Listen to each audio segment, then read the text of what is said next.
I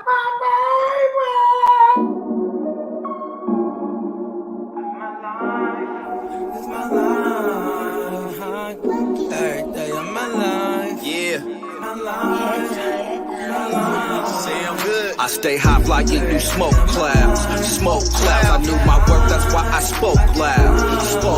I'm in the ocean, don't rock my boat now. So much emotion, come get a quote now. I stay high flying through smoke clouds. I knew my worth, that's why I spoke loud. I'm in the ocean, don't rock my boat now. So much emotion, come get a quote now. Yeah, I be smoking Vannas, drinking Dom P, thinking beyond deeper than Gandhi. While I'm on the yacht, counting G's, smoking trees. I'm about to be a billionaire, dipped in fresh gear, flicking $100 bills in the air. Bogard and Triangle, they getting money too. It's what we do. Provide for our families like the Kennedys and the Carters do. Like Sean and B, rhyme with D. Greatest of the all time, like Mike Tyson, Jordan, Jackson in their prime. Y'all haters still can't take our shine. Like every day of my life, I stay high, floating through them smoke clouds. 3K. I stay high flying through smoke clouds. I knew my worth, that's why I spoke loud. I'm in the ocean, don't rock my boat now. So much emotion, come get a quote now. I stay high flying through smoke clouds. I knew my worth, that's why I spoke loud. I'm in the ocean, don't rock my boat now. So much emotion, come get a quote now. Slow and low like the chorus, smoke a forest like a wildfire. Sip on liquors in between, feeling like the golden child. Going up on some golden suds, rolling up on some potent bud. It's a daily situation where we come from. If you really know what's up, then you would get some. But no knots do not beat the same drum. I prefer cognac, but I will take rum. I prefer IPA, but I will go bud. Anything goes in the San Jose slums. This shit is better than hot. Man, this shit is well done. 808 kick drums make the girlies get done. This is the new drink and smoke anthem. They call Bogard Scott free when they want smoke. I ain't talking about beef, I'm talking about that dope. Shipping out peas, flying elbows. No wrestling, but we off the top rope. Work fresh off the boat, packs on the plane. Then we back on the road, going state to state. Money, pussy, good weed, all I need in life. Call it blasphemous, I get stoned like Jesus Christ. Ask the Lord, he'll vouch that we vouch scratch. Who hear the noise, me and my boys pushing loud packs. Getting hot till my day ends. Cheaper apes, the day Carpe Diem. Every day of my life, I get high. Every day of my life, I get high. It's beautiful. Scott, Prime. First off, I'm always in pocket. I'm more cocky than arrogant when I rock it. I'm like a funky experiment they concocted. But now I'm kamikaze in the cockpit. Pause, fuck the game on my cock stiff.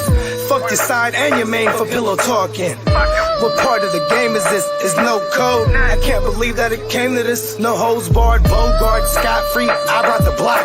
No carbon copy, the one and only we rock. I heard the view is sick, but it's lonely at the top. Push work, steady working against the hands on the clock. I keep my head tilt, case anybody watching, I ain't trying to get pilt. Case anybody talking, anybody gut spilt. Best believe I'm plotting, best believe blood spilt. Get body, get killed. I'm always on some fuck how you felt. Cause when you push soft, can't be soft like felt. Shining dipped in water like Phelps. Meanwhile they still crying over spilt milk. Such a shame though. One of the many reasons why me and you ain't the same, no. Go getter, I'm leaving with what I came for. No lactose, milk and shit, burnt sand hoe. Louis. Yeah, you know. What up, though? You got Herb Gotti, Herb the Block, Herb whatever you wanna call me. What's up, Bogard? Here we go. To be the shit on the MIC, it takes more than the dope beat. But goddamn, my man, you fucking did it again. Prime one fam, banging from here to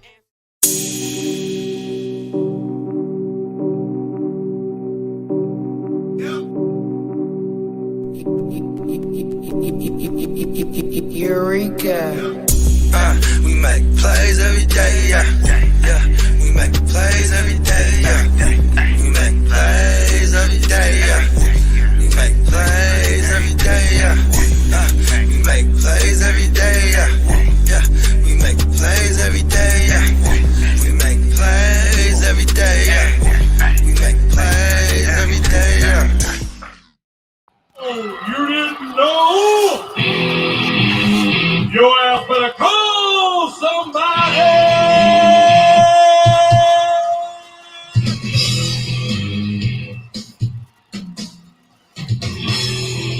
You didn't know. In the house, what is going down? Shit, man, chilling. How you doing, brother? I didn't get to ask you. Oh, we're doing real good. Except I watched Die Hard again. Well, not again. I watched it. He's been really disappointed this morning. No. It's because it's what I always thought. I was always on the opposite side of saying Die Hard's not a Christmas movie. And really the only argument that people have is during a Christmas party. I don't even know if they say it's a Christmas party, though. They say it's an office party. Yeah, see, I say office party. I don't even know if I heard Christmas party yet. I mean, so I'm glad that Christmas Vacation won yesterday. What That's if a real Christmas movie? So have we been wrong the whole time and it's a Hanukkah movie? A Hanukkah movie. I mean, maybe it's the week before actual Christmas. Isn't that like the 8-day stretch of Hanukkah? Well, I mean, I think the guys are German who were busting up the party, so that would make a little bit more sense. A little bit of there's a little bit of history, rivalry, a little revenge narrative here. But it is a Japanese company, the Japanese company party or whatever. So I don't know. It could be the forward movement in the 80s. Okay, if you were hot shit in the 80s, would you wear big hair? Or would you like Charlie Murphy and them and comb it to the side? And Man, see, I just don't even have hair like that. So that's okay. I don't even have hair like that, so I'm not even sure. I think I would want to see how big I can get my hair. Yeah. You know what I mean? But man, I'm not opposed to combing it to the side with the curls, though. You know what I mean?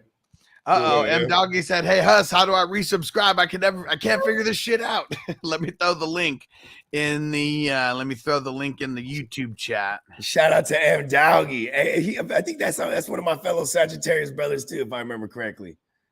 Might be. Yeah, M Doggy, let us know when your birthday is, man. Yeah, we got a lot of Sagittarius peeps in the crew. I mean, the universe just brings us together, bro. We're hella annoying. You know what I mean? That's why the world needs to know about us. All right. Let's see. We got who is all in the chat right now. Link is in there. What up, Bakes a Lot? What up, homie? What up, Bakes? I'm about to do that.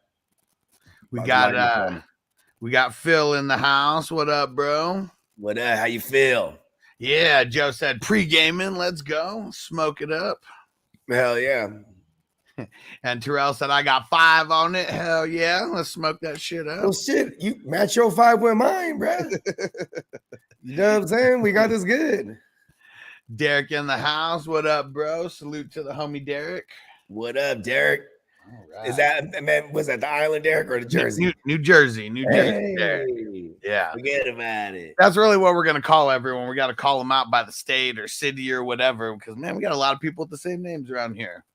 I mean, we got a lot of generals all over the place. From when we finally hit the switch and take over, bro, we got noblemen all over the place. Yep, Bogey's got a good memory. M Doggy said December 6th. There you go. Hey, man, happy belated, man. Yeah. You know what I mean? Kyle in the house. What up, homie? What up, Kyle? Hey, Kyle, man, it's all good, man. Davis Mills deserves that job. That's Kyle Allen, bro. In the chat.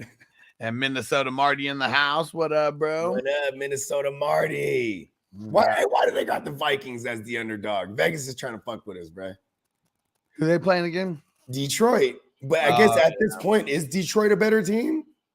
Or is it just because they've both been winning and they're at home? They're in Detroit, so they gave the point to them. It's got to be because they're at home.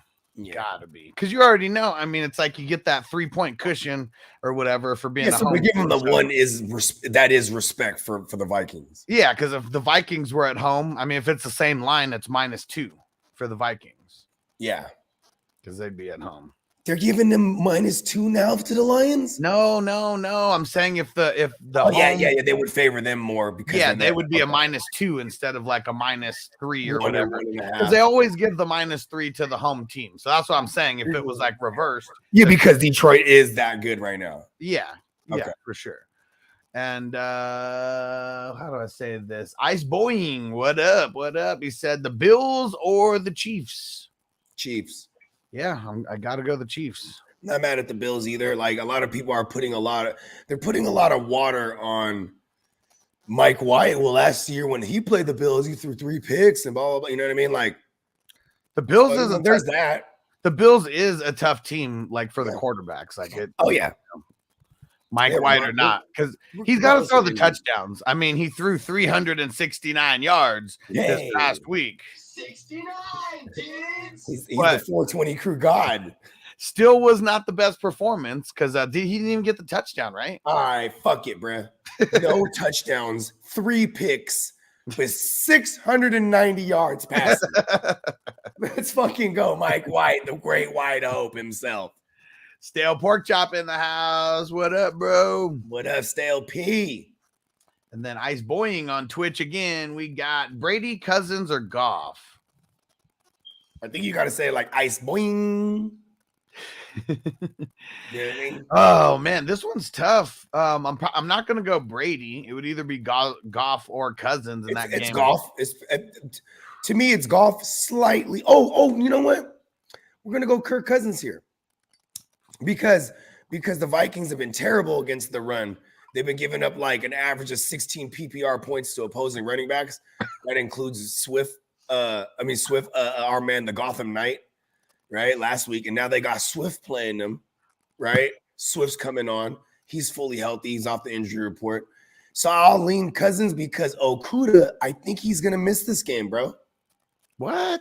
Check me out. I saw something this morning, but it was a report from yesterday.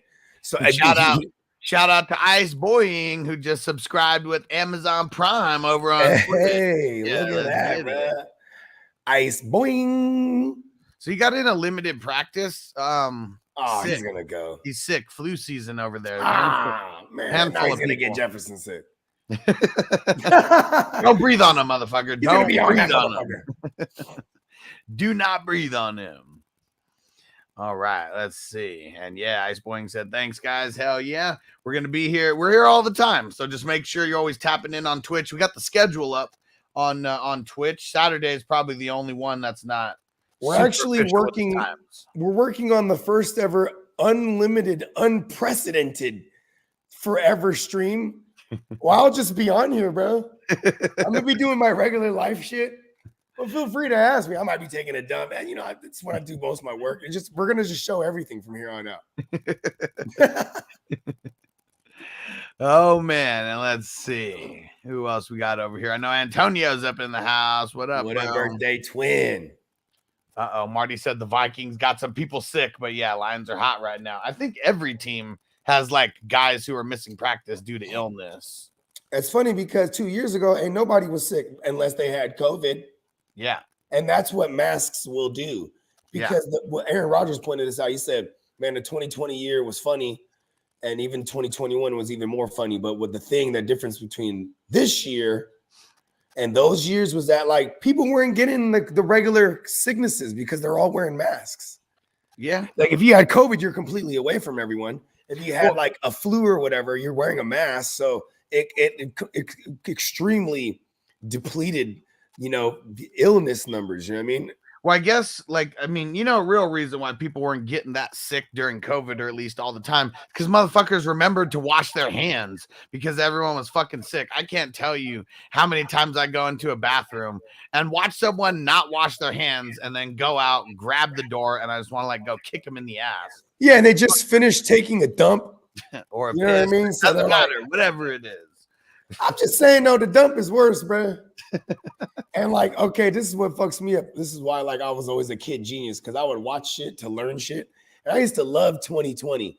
In 2020, they would have segments on shit, and they did a study on public bathrooms, and that when you flush the toilet, even in your own house, when you flush the toilet, you know what, you unbeknownst to you, unless you close the lid, there's all kind of what is it called? Fecal matter.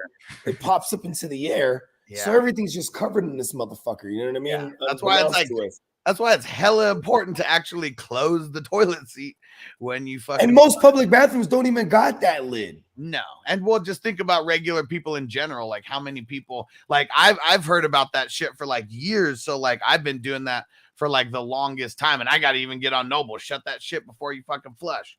You know, try to get them on it now. Bro, it's so funny because the house I live in right now, it's like notorious for low water pressure. But when I first moved here, it was opposite. I'd flush the toilet and that shit would jump up out of the toilet, bro. It was so much water pressure. Yeah, yeah. And like, so I had to like, you know what I mean? I was like, what the fuck is this? Like, it's a goddamn toilet down there jumped out the toilet, bro. Yeah, not a bidet, man. It's the exact opposite. And that's my thing, bro. I've never had the bidet. Maybe it's because I might like it. What you doing in there? I'm taking a shit again. All right, I told you to leave me alone when I'm shitting. And Mark on Facebook, he said, yo, smoke one, smoking on that gelato glue. Let's go. Okay, well, shit, man. Hey, shout out to all the Crips out there in the world. I'm smoking on some Ellis Greens right now. The finally strain. That's that green. That's that blood weed right there. Oh, yeah. You know, that's the Lincoln Park loves the Ellis Green. Hell yeah. And Kyle, he says, y'all have 2 YouTube channels. We got way more than 2 YouTube channels. So 420 Fantasy Hustler Network. That's kind of like the main one for all the fantasy stuff. You got to go subscribe to the GMM Network. We're always streaming over there too. That's Bogey shit that he's had going forever. Yeah, it's the nephew channel. You know what I mean? We also got the Silver Screen Breakdowns where we were live streaming yesterday for the Christmas episode, doing the Christmas bracketology. And then we got a wrestling channel. It's called Attitude Era Rules. We got to get more people over there. I got to start getting more content over there too. We'll hit that up really tough in the off season, I'm sure. Oh yeah. And then we also got a Lego channel. It's called Stacking Bricks. And I also got another channel coming out called Bogard Gives You Life Advice. You know what I mean? I thought that just happens on all these shows anyways. Yeah, you know what I mean? We figured we make an entire channel dedicated to it. And but if you do want to get some bogey songs, and especially like the new joints that haven't even hit the street or the internet yet, go over to ssbcrew.com and you'll see the tier for bogey music. You get signed up over there. You're going to be getting exclusive drops that are nowhere on the internet, lab sessions, all that kind of stuff. So get over there, ssbcrew.com. You know, I thought of this, right? This is kind of dope. And no one's doing this that I know.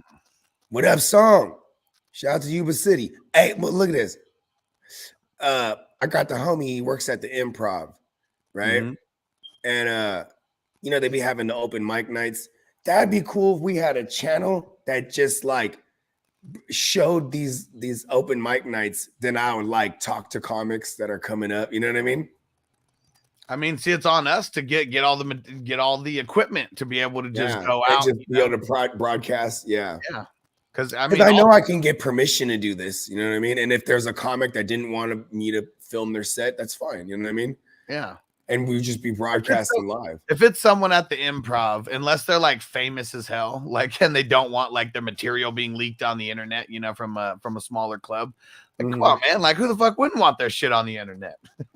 It's funny because the time that I went to go watch Eddie Griffin, Joker, yep, shout out to Joker. Eddie Griffin, he had 2 sets, and I went to the second night. The first night, he had crashed it. He wasn't even supposed to be on the docket.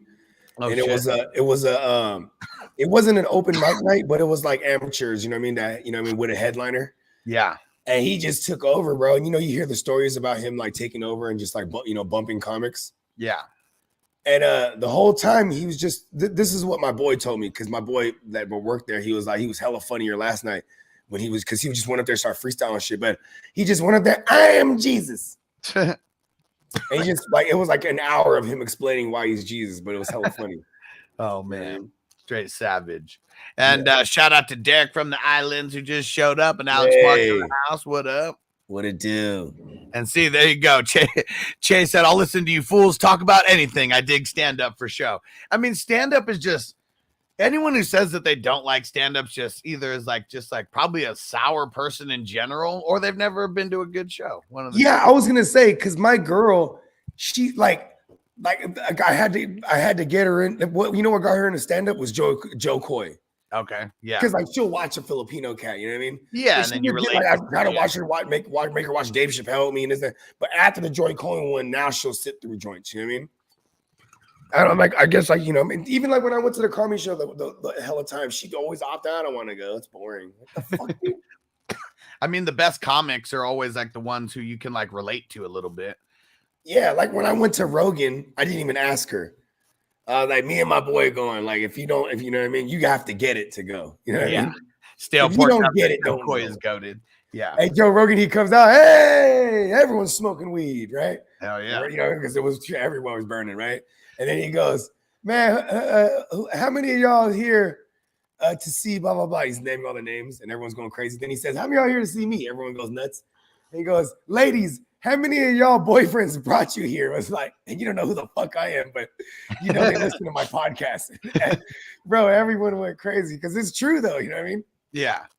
And I wasn't finna drag my girl shit up. I'm like, listen, I'm not even gonna convince you. You ain't ruining my Joe Rogan experience. And man, see, there's a college SDSU.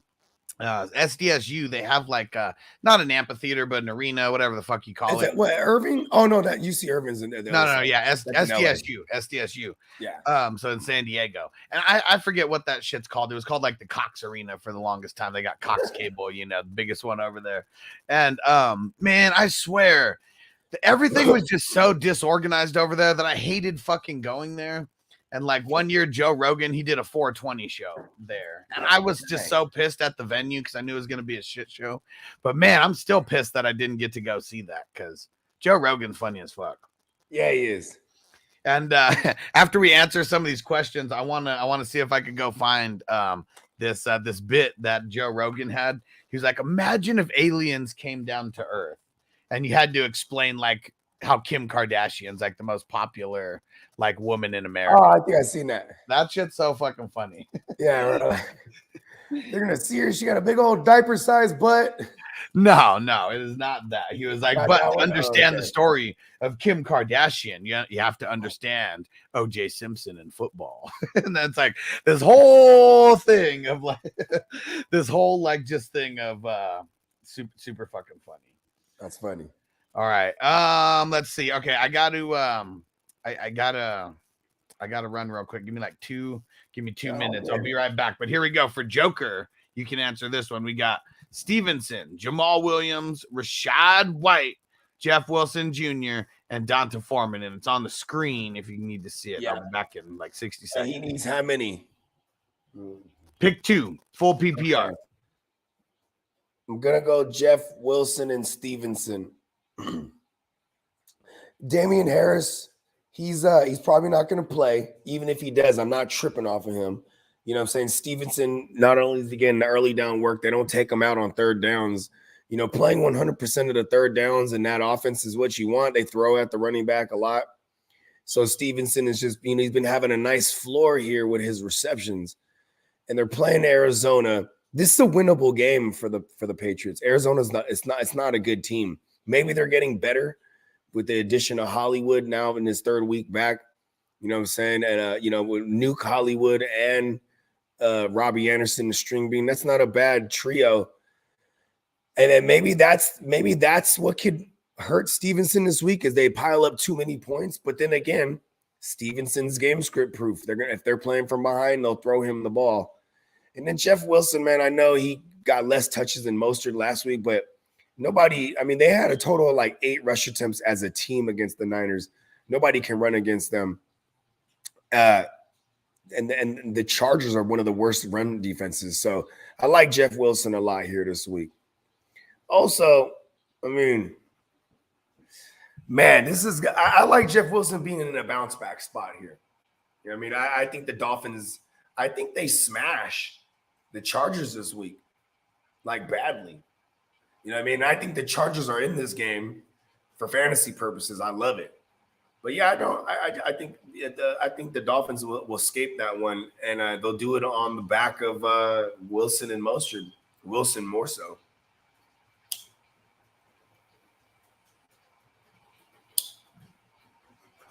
Got some good options though. You know what I'm saying? Also, let's hope that you ain't behind on a Thursday. If you're behind on this Thursday game, maybe start shooting for more upside. I like Stevenson and Wilson though. But 2 guys, solid floor, decent upside. You know what I'm saying? Upside for Stevenson with the receptions, and he's going to get all the goal line work. Upside with JWJ because he's playing against the Chargers. And you can never stack the box on that run game when you have Tyreek Hill and Jalen Waddle to take the top off. You know what I mean? There we go. I knew you could keep talking about that question for a minute. Come on, bro. If you could have left me for 5 more minutes, I would have. Jeff Wilson was born.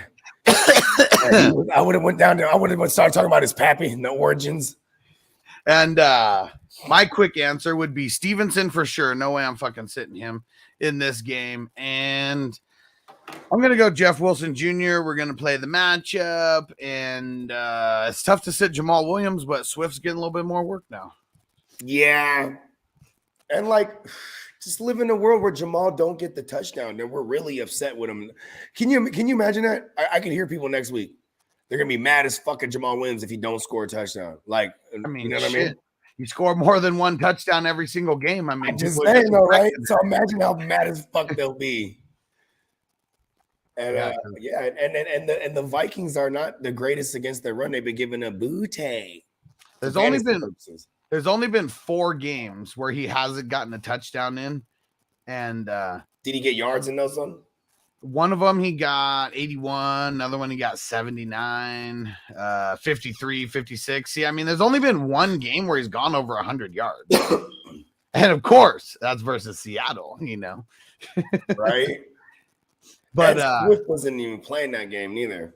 Because look at these last 2 games. He gets the touchdown, 9 points, 9.5 points in each of these. You know, he doesn't get that touchdown. Like, yeah, people Mad as fuck. People should already be complaining, you know, because I think a lot of people are already considering him like an RB2, right? I think like he's already gotten out of this like flex territory in people's mind because he's been so polarizing with the touchdowns. But if Swift's getting more work, put him in. People just got him locked in their lineup right now. Yeah. Yep.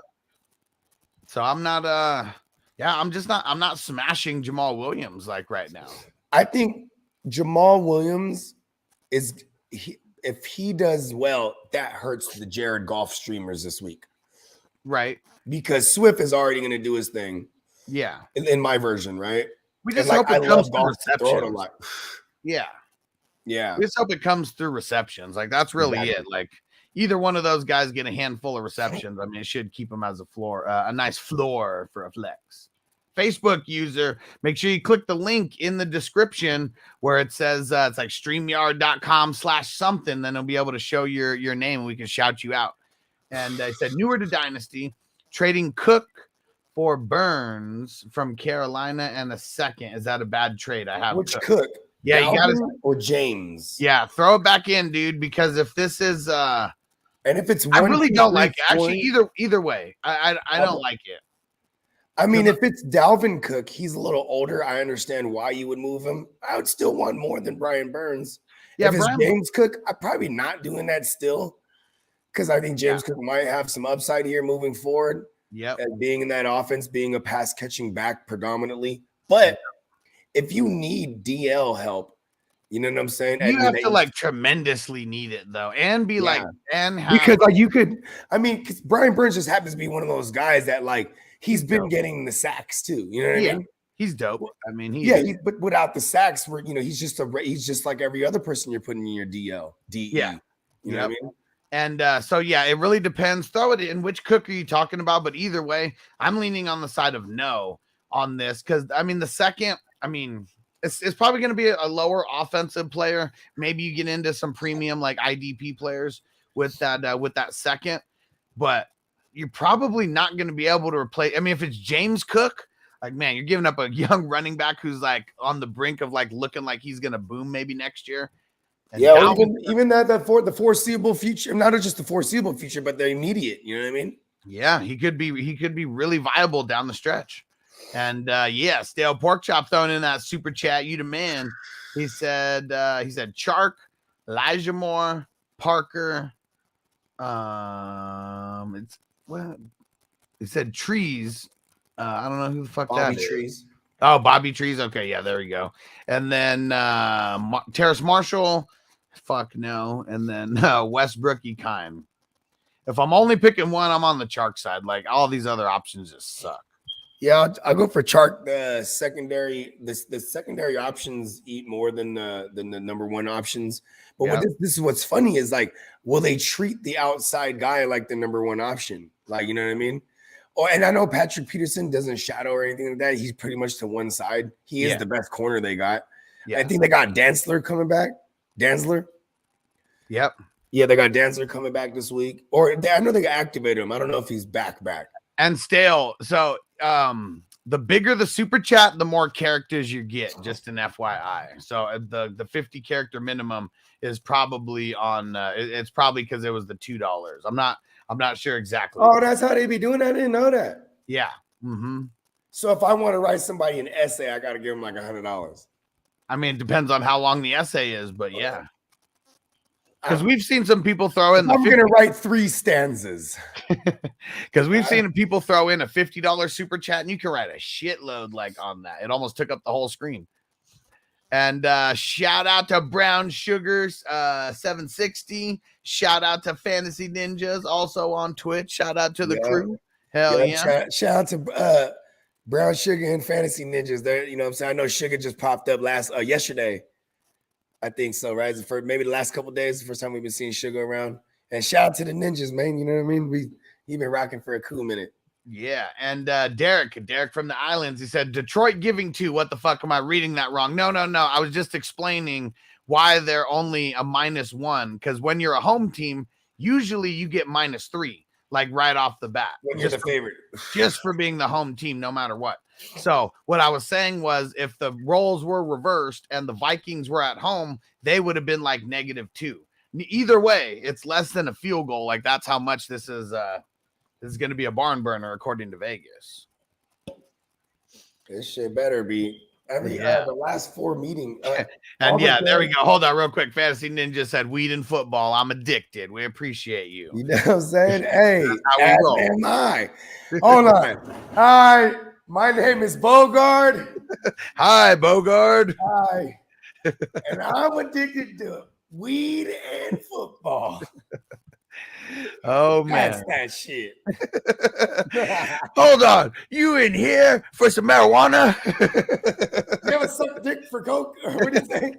Yeah, he's Suck dick for crack? He was like, that's an addiction, man. He's like, can't say that I have. I seen him. And it was Bob fucking Saget, bro. And before that, I didn't know Bob Saget was a dirty comic. I thought he was the Full House guy. For sure. And bro, that shit, you know what's crazy? Because of that movie, when he came to the Improv like in 2005, we went to go see that motherfucker. Like I said, I got the boy that works there. Yeah. And then, like, you know, so I was like, bro, you gotta give me. I was like, hook us up on tickets to the Bob Saget. He's like, for real? I'm like, hell yeah, man. You know what's fucking? That shit was funny than a motherfucker, bro. So Bob Saget stories, bro. Yeah, like he was like, I was doing coke with Stephanie. You know, I'm like, oh shit, because she's actually corroborated these stories. Yeah, on like those, you know, like because Hollywood behind the story. Yeah, she starts like maybe like 10 or 11 when the show like starts, maybe a little bit younger, but I mean they're doing the show for damn near 10 years. So I mean she's like an adult by that time when they're like in the end. I mean, yeah, how old was that bitch? Because I mean it was Michelle who was like a baby, like what's her name? DJ. I mean, she was already a teenager, had to be in real life, like for sure, no matter what age she played in the show. And it looked like Stephanie, like I swear she was like maybe like 10 or so, like when that started. She was the she was the one-liner kid before Michelle was like the how rude. You know what I mean? How rude. How rude. Yeah, exactly. That was Stephanie's shit. She was missing teeth. She was born in 82, Capricorn, January 19th. Okay. Only 2 years old. So when did Full House start? 89? I'm just guessing at this point though. Oh shit, 87. I thought it was 89 when it started, 87. Because it was done by 85. Yeah. 85, 95. Yeah, so 95. How old would she have been? Dang crazy. So she would have only been 13 when it ended. Oh yeah, because she was like in junior high in those episodes. That doesn't. I mean, I guess. I mean, it adds up, but I mean, it seemed like she was playing way older than a fucking 13-year-old when they were done. I mean, cocaine makes you grow up fast, bro. Hey, I mean, hey, that's fucking wild. Shit. That's fucking wild, though. Yeah.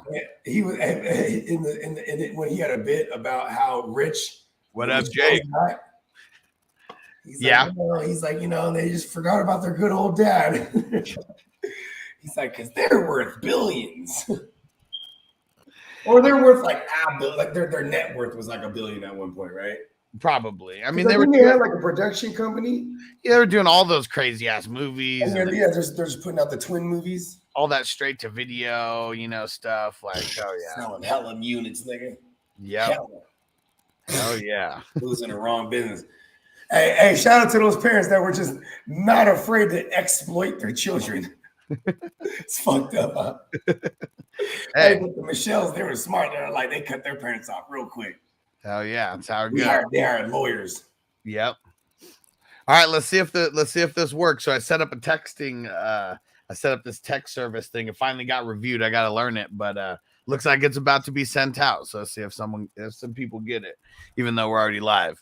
But one thing that's dope about Bob Saget is that he was like loved by every single comic like out there. Like there was just a handful. He said that they were fucking like they were giving him like still like Bob Saget like curtain calls or whatever, like 6 months or whatever, like after he passed away, like everything was like a Bob Saget tour, like that. Everyone was just shouting. What's sad is he died not too long after Norm died, huh? It was pretty close, right? Like I saw because Bob Saget had a podcast. I never really fucked with it, but then I remember when Norm died, that was when I went looking for stuff. That was one of the first ones that popped up, and it was just sad because it was Bob Saget. He's just talking about how he got the phone call. You know what I mean? Yeah. And he was just crying, bro. And I was like, damn. And I was kind of waiting for them to play the sad music in the background, like Full House. You know what I mean? Yeah, for sure. Definitely. Oh, it was sad. And Chase said Saget had a bit about getting fucked up on NyQuil and banging Kimmy Gibbler. It was like a whole song. You had to be fucked up. He probably was like, man, look at the size of her neck. That bitch got an ostrich neck. I probably got all the way down into her esophagus. And one story that was cool about Bob Saget that I heard. So he was actually on the show Entourage. Like just another reason why I love that show is like the people who get to be regulars on that show and they're playing themselves, but it's like, but they're still playing a character of themselves as well. And Bob Saget was like they're asking him like all this stuff. Like, do you care if we like have you do coke or like anything? He was like, you can do whatever you want with my character. He was like, but I'm not going to be poor. He was like, I got to be rich, or I'm not doing it. I like it. So that was it. Like even there, he talks about his divorce and stuff. He's like, yeah, my wife Yeah, got he that. got for hella money too. He brings it up. He was like, yeah, my fucking wife, she got that house and this house, but I still got the house next door. Hey, I like his outlook on life, bro. Because you know what? He's always like, okay, if I was the wife, I would have said, keep all the houses. I want your rights to syndication. See, and like, I mean, that's Because probably Bob Saget forever live because they're going to play Full House on everything all day, every day. You know what I mean? Yeah, for sure. It's funny when he comes over with a gift basket and it's got a Full House box set DVD in there. That's tight. I'm hella jealous. And it's funny, the main guy, Vince, Full House was the shit. like Bob Saget's talking to Vince. Vince is a superstar. I mean, just think of him like loosely based on Mark Wahlberg, you know, kind of like he's supposed to be. And so Bob Saget's talking to him and he's like, who do you think's more famous, me or you? But Vince doesn't know who the fuck he is. Yeah. Because he doesn't watch TV like at all. He just doesn't watch TV. And that's where Bob Saget's at. He's like, who the fuck is this dude? Okay? So funny. And then as soon as he leaves, that's what he said. He's like, who the fuck was that? Hey, what I like about Bob Saget too is like whenever he's on, bro. Oh, yeah. Like he's, you know what I mean? He's always on. He's not like, hey, what's up? How you guys doing? He's on like, hey, how you doing tonight? You know what I mean? Like he's like, it's like he's doing an act all the time. Chase said, look up Norm puts his guests on the hot seat and Norm has Saget read a joke off the cue card. He said it's nice. Okay, we gotta find this. Norm and Bob together is hilarious. Norm is funny as fuck. He's such a savage. One of my favorite movies like ever is Dirty Work. Such a fucking classic movie. See, okay, I sat through Dirty Work long time ago, and then I remember I was like, oh, it's on YouTube, you know, and I was like, you know what, we were gonna do Dirty Work. Yeah, early on in the silver screen breakdowns. Yeah, and I was like, oh, I'll just save it for that because then you know what I mean. It's such a good movie. Yeah, and I mean, we want to do so many movies. It's like hard. We need to be doing this like. All season's gonna be fun. Yeah, because we'll be doing like maybe one a week or something. Over there. That's what I'm thinking. Yeah, that would be cool. And then, but what's his name? Norm. One of my favorite joints is Screwed. Okay, yeah, with Dave Chappelle and Danny DeVito. Yep, Danny DeVito. George Jefferson's in there. Never trust a black guy named Chip. Oh shit! Hold on, let me get the little man. Okay, let's see what other questions we got in here. You got to scroll back up. Let's see. Antonio said this reminds me of Kevin from the league when he goes to the bathroom to drink a beer and set his lineup. Yeah, Derek said Ellis Greens is that shit. Hell yeah, finally. Marty, I told you not to bother me while you cleaning my room. Deputy Doofy. Let's see. Where are we at? Scrolling back up to find the questions. All right, let's see. Juggernaut said, what up, fellas? Smoking on that gelato glue. Need help? Start the Pit D or Tampa D. I'll go. I think I'm gonna go Pittsburgh on this versus what's his name? Versus B-More. Yeah, let's get it. And Niner said Jeff Wilson, Jamal Williams, Mike Williams, Donta Foreman, Garrett Wilson, bench one. Dang, man, it's crazy. I feel like it's either going to be Jamal Williams or Garrett Wilson. Man, it's crazy that I think I'm going to bench Jamal Williams, leave Garrett Wilson in there. Tino said, good news. I just got 10 days paid leave. The bad news I just got COVID. Still smoking strong. Well, hopefully you're all right over there, bro. Hopefully you are all right. Get some edibles in your system. Let's get it. Terrell said, Bam Knight, Jay Cook, Slayton, Homer, D. Pierce.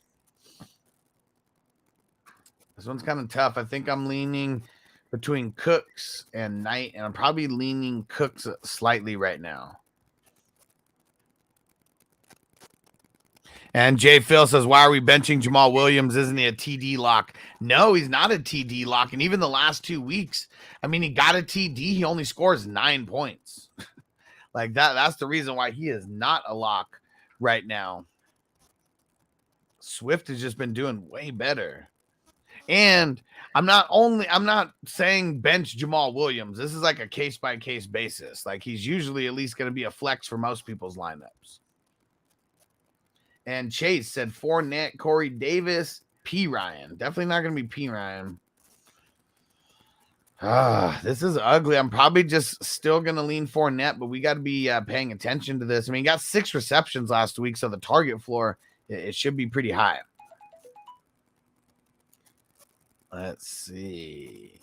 Tanner, what up? Wait on Ken Walker, play Homer in the late game, or Zay Jones or Gallup in the early game. I already have Kirk going. I'd wait it down, and then if Walker doesn't play Homer there for sure.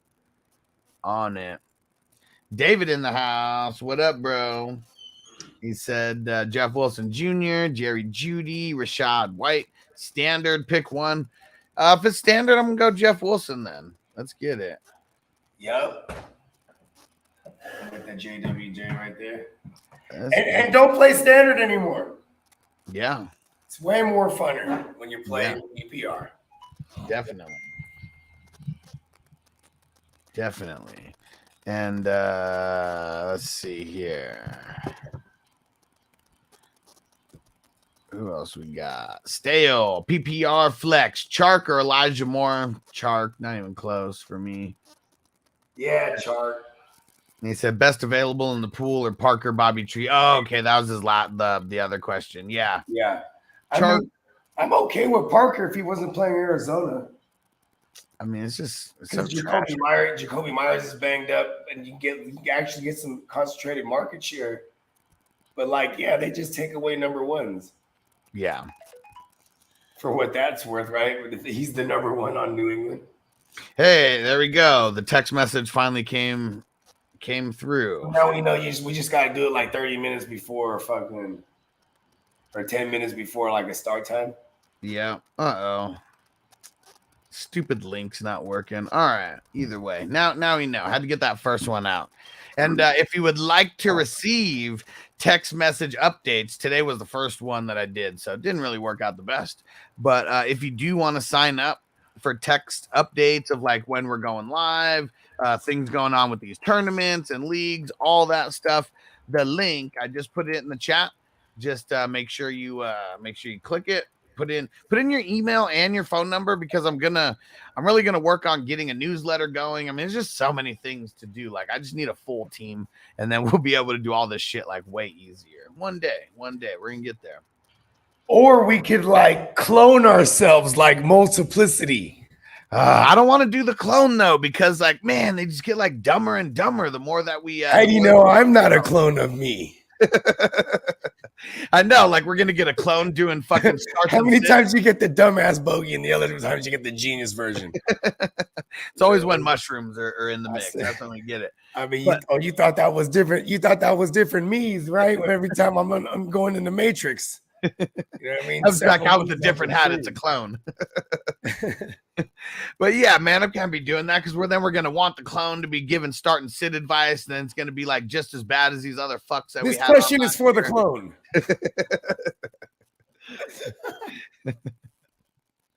I don't know why that shit just made me think of fucking Cat Williams. They're talking about the cloned meat. He was like, a whole bunch of you guys are going to be going to get the McClone combo from McDonald's over there, 69 cents. Bakes a lot. Said my coworker told me there's a poll of how many people wipe their ass while shitting and who stands up to wipe. Apparently, 38% of people wipe while standing up. What the fuck? Guess it just depends on where you're at and the circumstances and everything.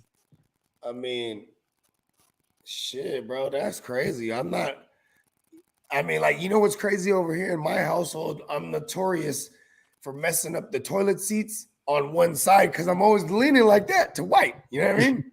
Who the fuck stands up? So, over time, you got to tighten the other side, the screw, because the seat gets loose because I'm always just, and it's probably inherent because all my kids do the same thing. You know what I mean?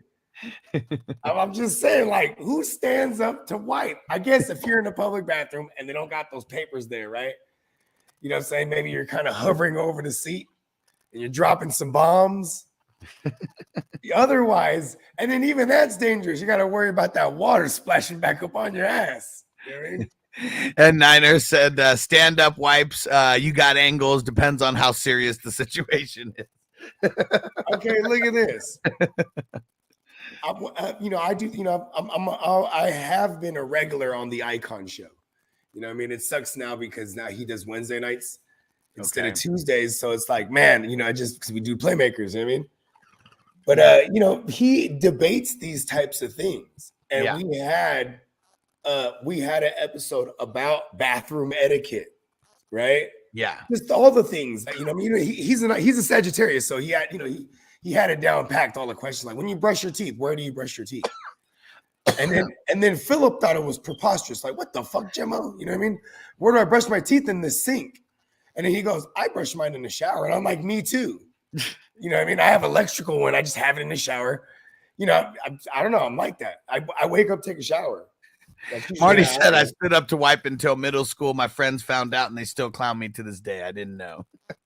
See, I mean, it's probably because he got caught one day with his standing up with his pants around his ankles. He was one of those.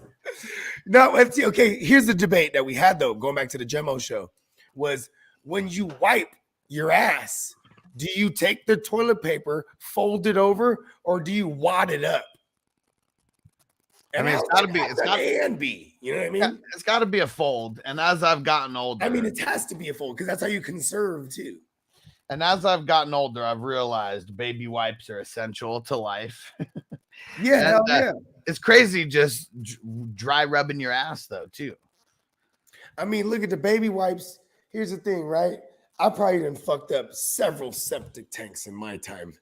Because it's like, I've been having kids for how long have I been a father? 15 years now, right?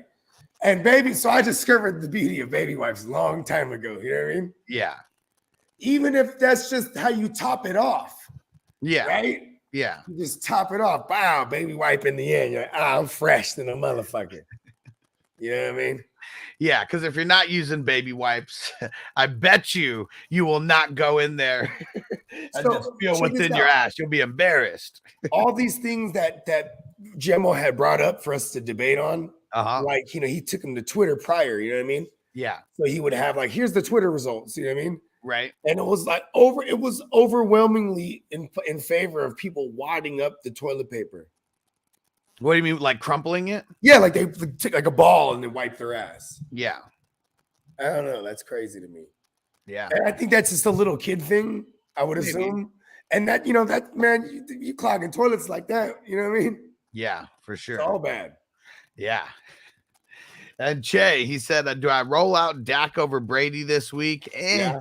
He said, then stick with Fields until a reason not to. I mean, you're gonna have Fields playing against. He's got some decent matchups. The Eagle, he comes back. He's playing the Eagles. I don't know if I want to do that. You gotta hope he gets it all on the ground, which he probably will. Probably could, but then I mean, what are you gonna get out of him? 19, 20 points if he's not. I mean, unless you tell me. I mean, shit. If he runs for 100, which that seems like it's kind of his floor, and then we'll give him one on the ground, right? So. Yeah. There goes 16 points. Maybe he gets 100. He's averaging like 160 passing yards or some bullshit like that. You know what I mean? Yeah, it's not the best. That's not for at sure. all. And see, and Mr. Bakes a lot. I like it, bro. Yeah, we got to be throwing things out there like this, right? This portion of the broadcast is brought to you by our future sponsor, Dude Wipes. There we go. Don't stand up and wipe, you crazy motherfuckers. Hey, dude. Hey, listen. And then in Demolition Man, they never explained the goddamn 2 seashells. The seashells, right? Like, you guys are out of toilet paper. All there was these 2 little seashells. He doesn't know what the seashells are. Like making fun of him for that.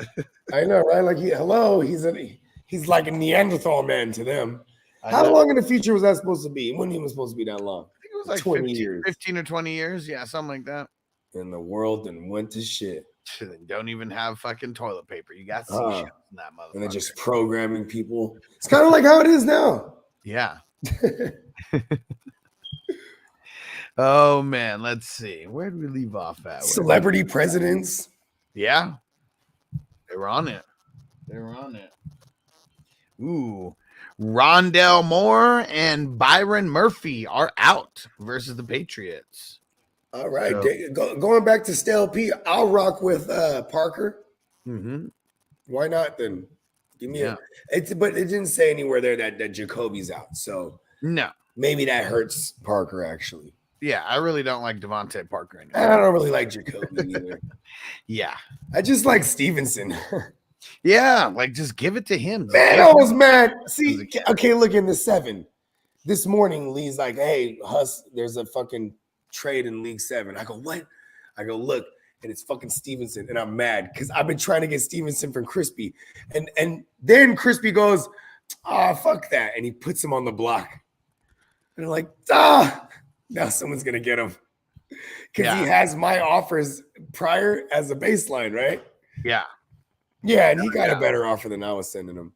But I was trying to give him Cooper Kupp, take one of his 3 first rounds, Stevenson, and I think it was like Palmer or something, or Gabe Davis.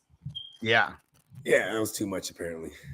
I mean, you know how it goes. I mean, I was hoping he would chop some of it down. You know what I mean? Yeah. Yeah, I love Stevenson. I definitely, I mean, yeah. He gave up Pearson and a 2024 third. That's not, that's just kind of just like, hey, let me just get a better running back. You know what I mean? Yep. For his playoffs. Because I think it was Conrad. Shout out to Conrad. Yep. Doing his thing. Doing his thing out the 3rd seed. Oh, yeah. All right. Stupid texting. Yeah, stupid fucking texting because Taco got it. He was one of the people that I put on there. It's only, I think it's like 30 people that are on it right now. And there'll be more, obviously. And he said it leads to a dead link. And I was like, I know, I'm fucking pissed. It's because the stupid thing. Free trial, I think. No, not because it's a free trial. It was supposed to, like putting in the link, it was supposed to see like how many people clicked on it, like that kind of shit. But I guess I don't really care about that if the link's not going to fucking work anyways, because it changed it around to like one of their shorter links. That's some of my Mitch. Yeah, motherfuckers. And we got Facebook user. So I have Jonathan Taylor, Montgomery on bye. Ken Walker probably out this week. I'm dead at running back. Man, yeah, it's one of those weeks. These week 14 buys are fucking bullshit. How there's like 6 teams on bye. So fucking ridiculous. You want to know what's funny? If you have a team that consists of players from those teams, you're probably not in the playoffs, man. You know what I mean? I mean, you could be. Okay, look at this. Let's do it. I got Jonathan Taylor. Then I'm hella happy. I got AK in the 2nd round. Right? This is some teams out there. JT, AK. Maybe they got fucking. You know why the hero? You know why hero RB is the best strategy? Why? Because if you get a guy like JT and he misses, but you just happen to back it up with the fucking Josh Jacobs in the 5th, 6th, 7th round, fucking Pierce hella late, Walker hella late, Stevenson double-digit rounds, like you almost didn't even care about Jonathan Taylor, and you have him for the stretch run with your other fucking dope running back. Yeah, but I'm talking about the 6 teams out on a bye. If you had, just build your team, these aren't necessarily the greatest players either. Yeah, that we're missing this week. Right, they're already kind of bad. How many QBs are even missing this week that people are using? You know what I mean? I mean, in single QBs field, right? that might be like it. and super flex, right? It's probably the rest super flex. You got to throw in Aaron Rodgers. Yeah, Aaron Rodgers, fucking the rest of these guys too. To a degree, right? You deep depending on the size of your league, whatnot. Right. But I mean, I think going back to what you were saying, though, I mean, you just basically explained your Guru Nation team. You know what I mean? Like, yes, I did.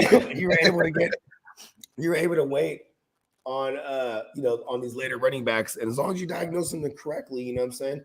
And you can have the JT or Najee kind of flop on you. Even CMC was flopping on people for the better part of the year. Fuck He's yeah. still lightweight. He Still kind of is. Yeah. 2 good games with the Niners. If I could trade for CMC right now, I'm about to do that. Yeah, CMC, he's not living up to the draft capital for the entire season. But like I've got multiple leagues where I have Najee, went hero RB. Derrick Henry. Then got Jacob Stevenson. He's like so, right? I'd say he's had the big games like Derrick Henry games, but he still has a handful of these like dead games. He just had one last week. Yeah. Had one the week before. Yeah. And let's see. He got the yards. Because remember, there was one he fumbled, but they still gave him the yards because fucking Burks covered. I guess it's all fucking really subjective because like every guy can't do great every single game. But look, what the greater masses would expect from their first round running back, though, right? Yeah, like I mean, you're expecting your first round running back to get like 20 touches at least. But that's also if we haven't evolved our brain to like what fantasy. Yeah, but that's what I'm saying. That's how I preface it with the most of the masses. Yeah, for You know sure. what I'm saying? That's why these motherfuckers are wrong, and they need to be fucking listening to us because we're putting you motherfuckers up on game. Like I was going, I was going more Jefferson, Cup. In those situations where it's like I had a chance to get, a Derrick Henry or I mean, like the ones that if anything, I was taking Austin Eckler, if not Jefferson. You know what I mean? I was taking Eckler over Najee, over, you know what I mean? But like most of the time, I was just so excited to get Jefferson because I had him pinned as being the number 1 receiver this year. You know what I mean? And let's look at the top 12 running backs right now, and we'll see how many were top picks. So number 1, Josh Jacobs. I mean, obviously he had the Thursday game, so he got a little one up. But he was already number 1 before that. No, I think it was Eckler, right? By like a couple. Oh, yeah, because Eckler got all the goddamn reception. That's right. Yeah, right now Eckler is 18 points behind him. So if Eckler throws up more than 18, he's going to be back in the number 1 spot. But you got Jacobs, you got Eckler, you got CMC, you got Derrick Henry, you got Saquon. He was a later pick. He definitely wasn't a first rounder in a lot of leagues. Nick Chubb, probably not a first rounder in a lot of leagues. Stevenson, double-digit guy. Aaron Jones, definitely not a top guy in the first round or anything. Tony Pollard, definitely late. Dalvin Cook, I guess after last week, he kind of got a little bit more in the mix there. And then Joe Mixon, Leonard Fournette, Miles Sanders, and Jamal Williams. And Antonio Gibson is number 13 on this list. Like fucking crazy. Fucking crazy. All right. Let's see here. Let's see. Let me find it. Who else we got? M. Doggy, Mike White, or Danny Dimes in a 2QB league. Both horrible matchups this week. Mike White. Yeah. I'll take Mike White. Yeah. I mean, he's just slinging it more. I feel like Danny Dumbass has 0 floor. Yeah. And like less upside than he has floor. Yeah, definitely. I mean, because I think we have 100-yard rushing game out of him. Yeah. I think this year. Yep. I mean, because does he even have a rushing floor? Like, No. does he have a 35 rushing yard floor? None of that. I don't think so. Let me go. Like, check. before all the big 100-yard games, Justin Fields was averaging no less than 60 yards rushing. Then he started putting up 100-yard games, and it was like no one never thinks about not starting him because he has this floor. Danny Dimes don't got no floor, and he's always at risk of getting robbed by Saquon. This is how you attack them too, on the ground. Yeah. I mean, going back, 71, 14, 50, 24, 20, and that's like spanning. Okay, so that's like some 35. So he does he's like 35-ish. Yeah. Yeah, what is the average home? 70, 40. I mean, 30 points. I mean, three extra points, maybe. Yeah. And Bakes a Lot said, who do you think will be on Gabe Davis more, DJ Reed or Sauce? I have a feeling revenge narrative is coming since the Bills lost the last time. I mean, I think it's going to be Reed. Sauce is probably going to want to take on the Diggs matchup. Like Sauce, like he's really like trying to take on. Yeah, Sauce. What's crazy? It's not far. He's not far off though, because Sauce was majority of the time on Gabe Davis last time. Oh, really? Yeah, and remember, even to end the game, Josh Allen throws the big pick to Sauce. Remember? Yeah, and yeah. he was trying to get it to Gabe Davis. You know See what sucks? What sucks about the Jets, no matter what, DJ Reed is dope. Also, like he's been holding motherfuckers down, and like because people Where are did Reed like, come from? Did he come from the Seahawks? Oh no, that's DJ Reader. Came from the Seahawks. Is DJ Reed young? Is he a young bat? Was he drafted to the Jets? He's 26. No, he's drafted to Stan Fran. Oh, okay. That's how I know the name. I was like, he's floated around. 49ers, then went to the Seahawks. See, there you go. See, that makes sense. That's a solid guy. Yeah. So that makes sense. Yeah, he's doing his thing. They even remember they brought over Darius Williams, and he ain't even. DJ Reed beat him out, and they're paying Darius Williams like a decent bag. You know what I mean? Yeah, and especially I think like a lot of what this is like Sauce. When you got someone like Sauce who's getting that kind of respect, it just like it makes things a lot easier on like other guys, especially the other corner. Yeah, so like but you know what? It is a tough matchup. So they're gonna go underneath a lot because that you know what I mean? Yeah, I think this is gonna be that's what hurts Davis more than anything. I think this is going to be soft coverage. I think this is going to be an Isaiah McKenzie game. Like not like a huge ass game, but I think this will be one of those ones where he gets like 6 or 7 receptions. James Cook game even maybe. For sure. A lot of underneath work about to go. Because they're good against tight end like a motherfucker. So you can't tell me it's going to be Dawson Knox. Plus he blocks a lot too, so he will be out there. When you even said it, fucking the Jets and the Bills, I'm not giving up a touchdown to the tight end. So I would not be playing. Not playing the tight end in either one of those teams in that game. Fuck yeah. And Perry said, should I pick up James Cook off waivers, giving up either OBJ or Mostert? If anybody has OBJ, go drop his ass right now and definitely go pick up James Cook for him. OBJ is not going to be playing in this fantasy season. He's not going to play in this fantasy season. Albert, what up?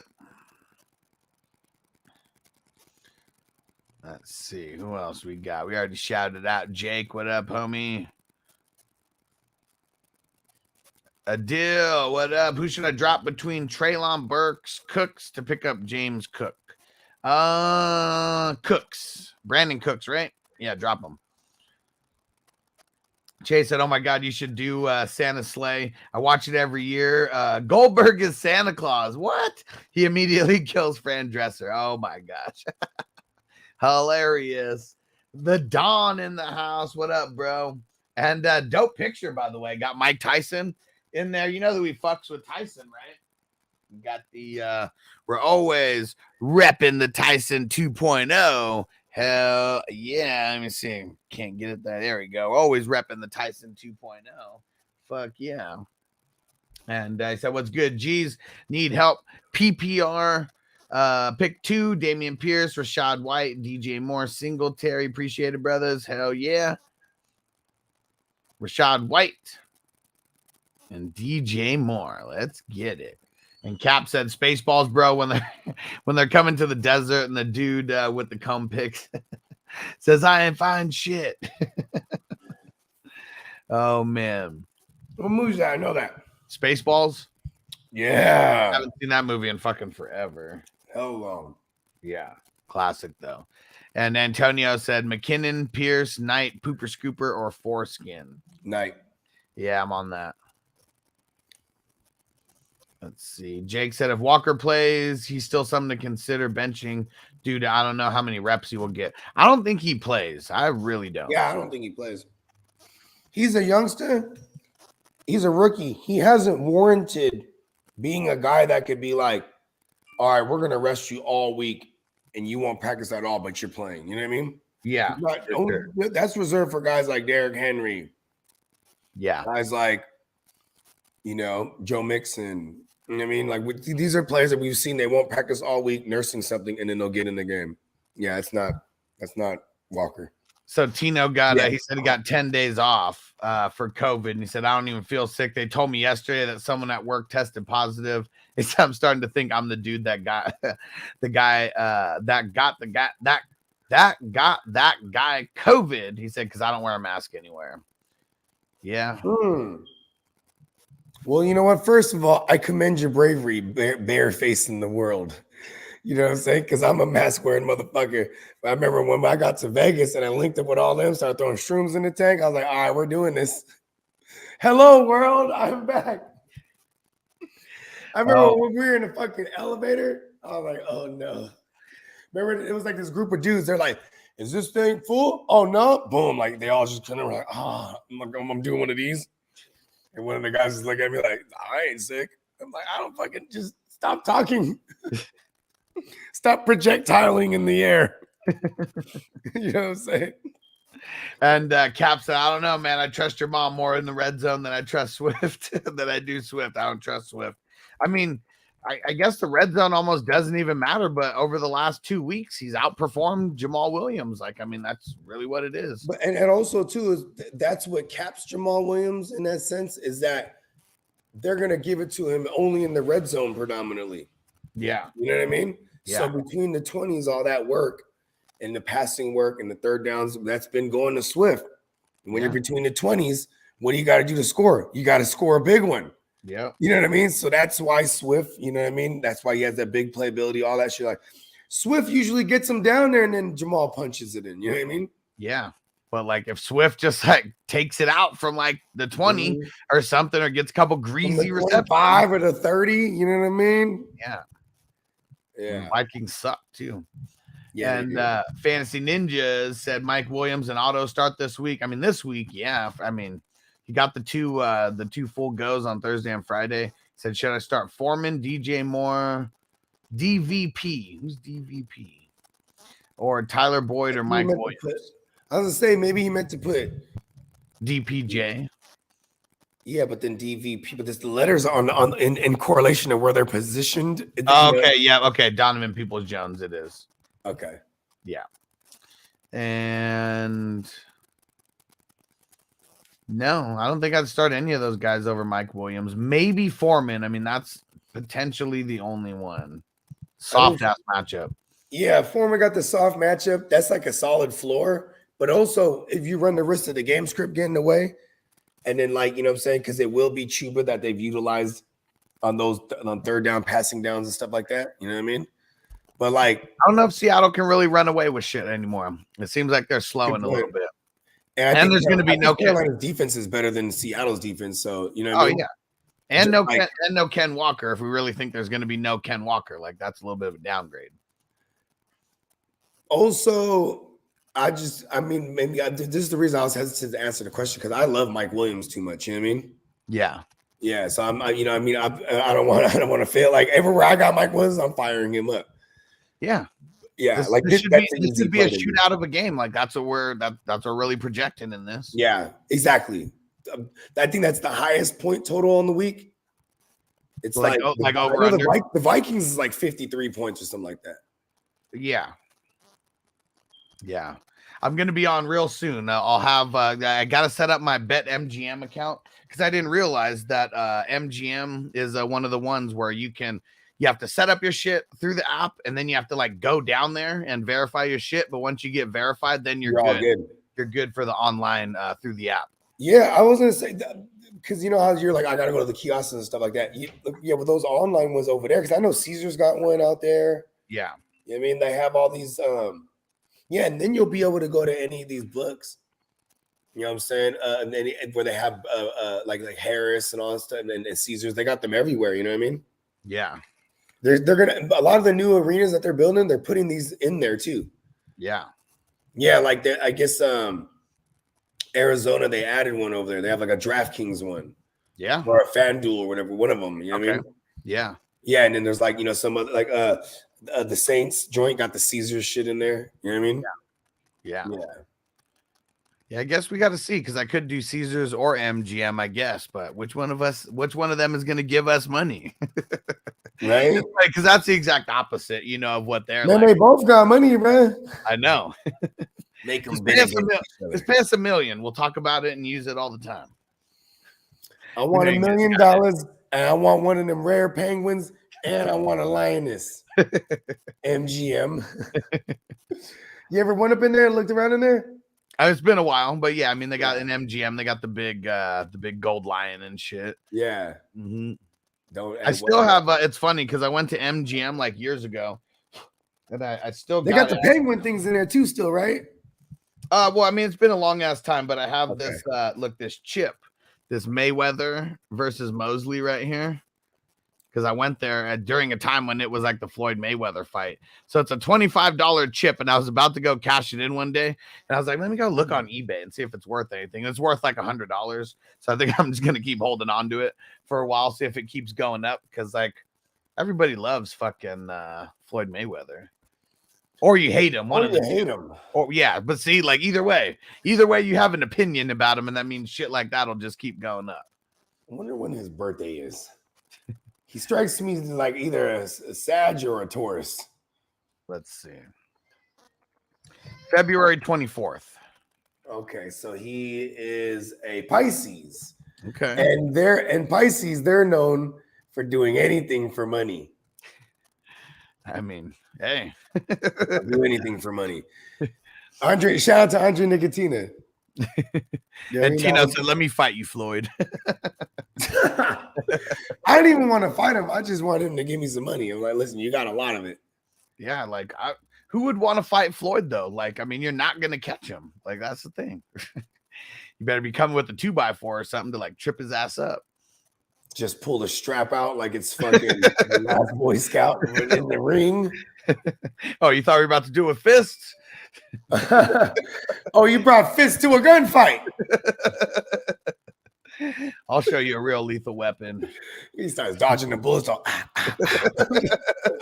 Oh, you only had a 6-shooter. Didn't know that was part of his training. Dodges bullets like Neo, bro.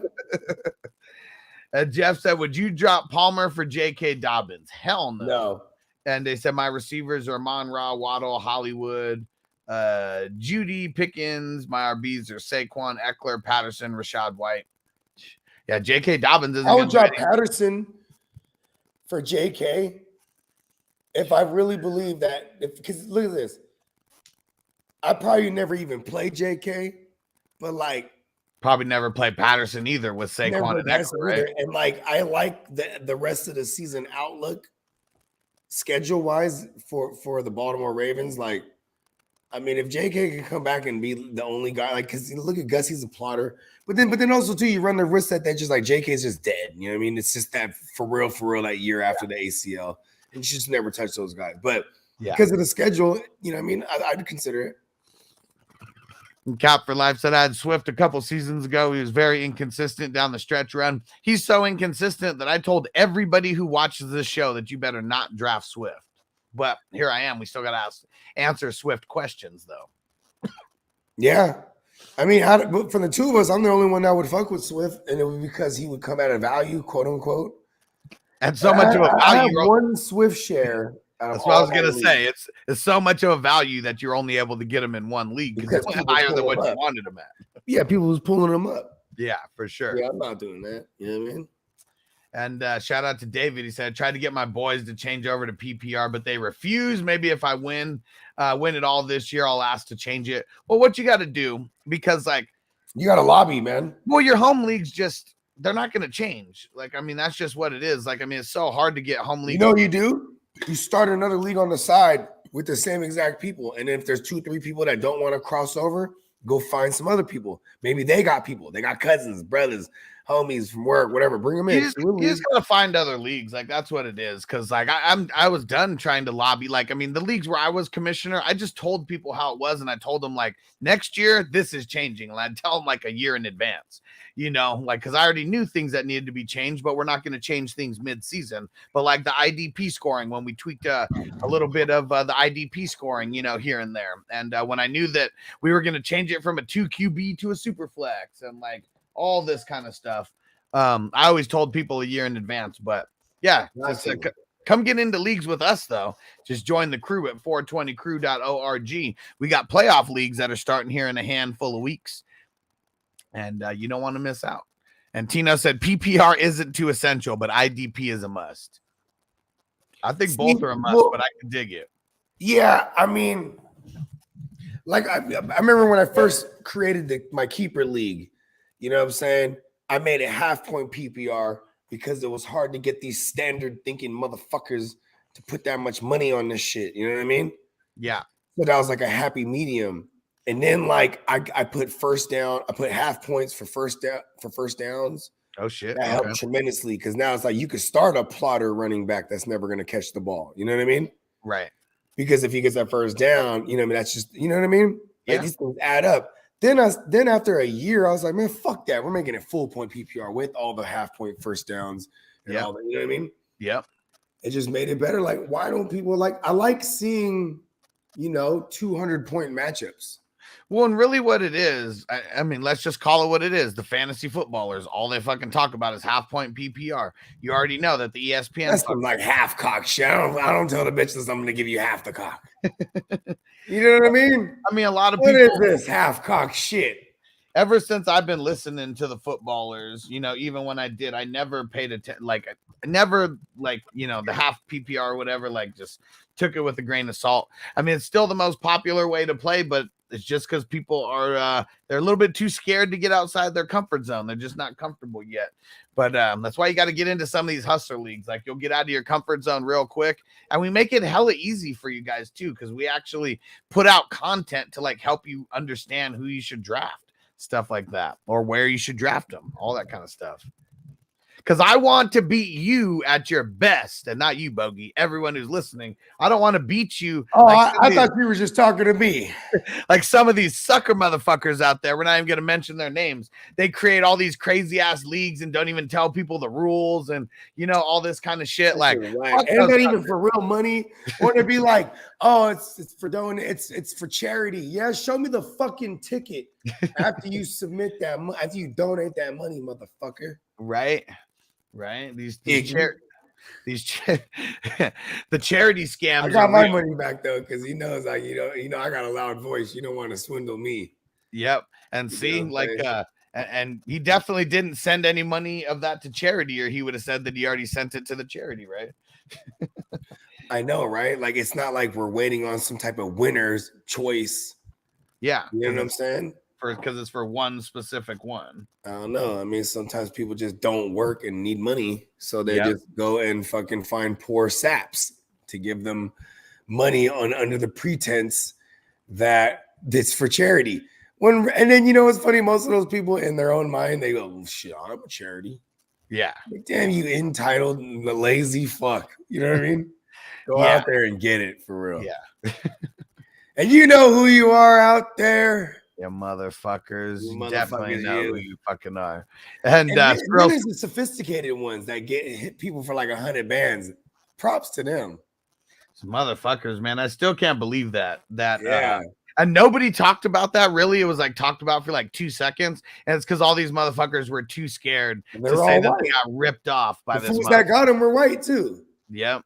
You know what I mean? Don't let it be like, you know what I mean? Anyone non-white, they would. Oh yeah, they'll try to tar and lynch your ass. And then the dudes that the fools that were hosting the events were all minorities, and they all got fucking castrated. You know what I mean? Yep, but not the people who actually jacked the money. Got the money. Oh man, to be a white collar criminal, right? They got it for 100 bands. Damn. That's fucking crazy. That is. Antonio said, I think I'm in that league. You are in that league. Crispy's in that league. He actually took over the team that I got kicked out of. Whoever got my team is winning as fuck, bro. I know Crispy's doing. I had the Josh Jacobs. What was it? I had the Josh Jacobs, Miles Sanders, Ken Walker, Isaiah Pacheco team. And I had Devontae Adams, Mike Williams, Allen Robinson who ended up dying. But I had a squad, and then I had Devin White, fucking Quay Walker, Logan Wilson, Nick Bolton, fucking. My team was nasty. Derwin James. Dang, Antonio said my team sucks. Holland, Walker, and Adams. I mean, Adams just wasn't good this week, but yeah, Holland, Walker right there. I mean, that kind of screwed you. I can't remember who was on my team, but I just remember our teams, mine and yours. I mean, in a 16-team league, we definitely had. It didn't look like a 16-team roster. No, and like I was still having a shitty go at it too, man. I had a winning record though, but when he fucking removed me, what the fuck is wrong? The scary ass bitch ass motherfucker. Yeah, that's cool though. I'd rather not. I mean, we're reflections of who we surround ourselves with. You know what I mean? In the real, in the 3-dimensional realm and the digital space. Yeah. Big advocate for that. Definitely. And let's see. Let's get back to some of these questions over here and find where we left off at. And Sir Bongzalot is up in the house. Let's smoke it up.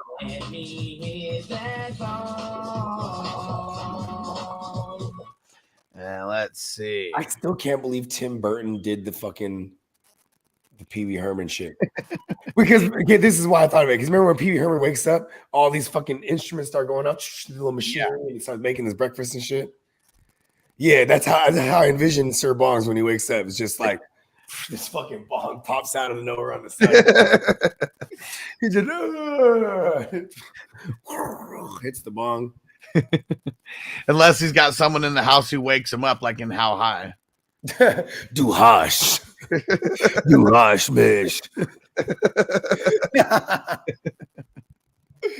He put the fucking speaker by his ear. He was still asleep. Still knocked the fuck out. Took the weed smell to wake his ass up. Second. Man. Man, these motherfuckers. I always knew some motherfuckers like that who would wake up as soon as the fucking blunt got sparked. Like, take your bitch ass back to sleep. Right? Be smoking just so you can go right back to sleep. I would tell a motherfucker if I saw him come out of his room, I'd be like, man, go brush your teeth before you hit this blunt. Oh man.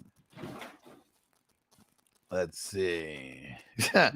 Bakes a lot says, do anything for money, huh? Said they're not hookers, they're massage therapists. Yeah, they'll massage your cock for money. I think there's a word for that. Yeah, hooker. You're a hooker.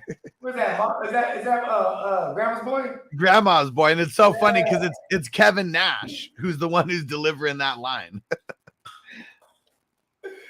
Oh shit, that is Kevin Nash. Yep, hell yeah. He was the muscle. He was the muscle. Yeah. And whatchamacallit? Yeah, I was late to the party on Grandma's Boy. That was one of those ones where Netflix, because I had Netflix, you know what I mean? And now it was on the had the Netflix on the PS3, you know what I mean? And Skrill said, I want to see some of y'all's teams. Well, how about I just shout out one that I'm super excited about? It's the Guru Nation All In Experts versus Followers League. And I swear, man, like if I could have drawn up just like a way that you should kind of like work the draft, I feel like I didn't work it perfectly, but I hit on like Josh Jacobs and Stevenson so hard that just like propelled me. But I got a super flex, and you didn't go early QB necessarily. No, I did not, because Tua was the first QB that I went for. So like waiting and then getting him, I mean, ended up really fucking working out. And then I had Aaron Rodgers. Actually, I probably drafted Aaron Rodgers before too. I probably got them somewhere back to back. And but he's on bye this week, so not even in my starting lineup. And then I went with the Brissett Watson combo, like hella late. And so Brissett was in my lineup a handful of times. And then I got JT. He was the first pick, and obviously didn't really work out that well. But I got Stevenson and Jacobs in my RBs right now. I got AJ Brown and Tyler Boyd at the wide receivers. And you guys already know that I got motherfucking Travis Kelce over here. So that's a reason why I'm fucking killing it also. And then I got a shit ton of people on bye. Because I got Lazard on bye. I got Terry McLaurin on bye. So my flexes right now are Samaje Perine and Tony Jones. And then I got Watson in the super flex. Oh. And then let's say, Bogey, your team's doing pretty good over here too, right? All right. No, I don't want to look at my team right now. I'm mad at that team. Well, look, okay. I mean, you're No, because listen, you're we're gonna show teams, show some other shit. yeah. Well, which team do you want me to talk about for yours? Which one is? I don't know, man. your I also don't want to jinx any of my phenomenal teams by showing them off. Well, I mean, You know what I'm saying? we're not saying what's gonna happen. Well, okay, look, I'm not gonna show. I'm not showing them off per se, but I do want to some of my dynasty teams because the dynasty teams are crazy because like so. What up, Chaotic?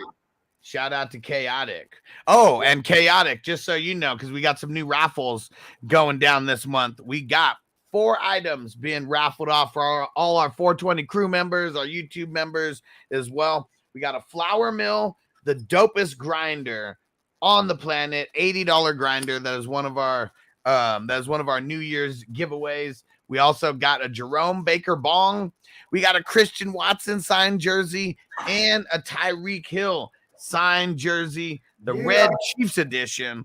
And don't forget, for anyone who leaves a $10 super chat or more, you'll be the BDS for the show, and you get 500 extra entries on top of whatever you get for the super chats. And we're doing it times 10. So let's get in those entries. Let's get in the holiday spirit. See you later tonight, ninjas. We'll definitely be on bringing you the late night tips. Yeah, hell yeah. Giving you the late night tips. Yeah, we're you know what I'm saying? We'll have a lot of more of the final information that we're waiting on. You know what I mean? We'll probably hear that, you know, Ken Walker, what they say, he's a game time decision. Yeah. Yeah, that's bullshit. I bet you we hear tonight that he's not expected to play. You know what I mean? Yeah, I hope we hear it today. Yeah, me too. So people can stop, like, you know what I mean? So how about your team in the Hustler 14? That's one of your better teams, right? I guess so. Yeah, I got okay. Yeah, you can show that one if you want. So Bogey's got over here. It's a super flex, 3 wide receivers, 3 flexes, super flex. I got a lot of injuries. I mean, right off the bat, I see Josh Allen and Josh Jacobs. I see Pacheco. Oh, this is the 13. Yeah. Okay. I see Pacheco over there. I see Diggs, Lamb, Judy, Joe Mixon, Gabe Davis, Najee Harris, Tom Brady, TJ Watt, Greg Rousseau, Devin White, Quincy Williams, Isaiah Simmons, Logan Wilson, Frankie Louvu, Fred Warner. Yeah, their team's like hella solid over here. I traded for most of them. I mean, however, however you get it, right? And yeah. I got Walker, but I could probably do without him this week. I got the bye week secured. You know what I'm saying? I just bought Bryce Purdy so I could have a third QB, but now Davis Mills got the gig back. Mm-hmm. So now I feel really like good, better than I did last week. You know what I'm saying?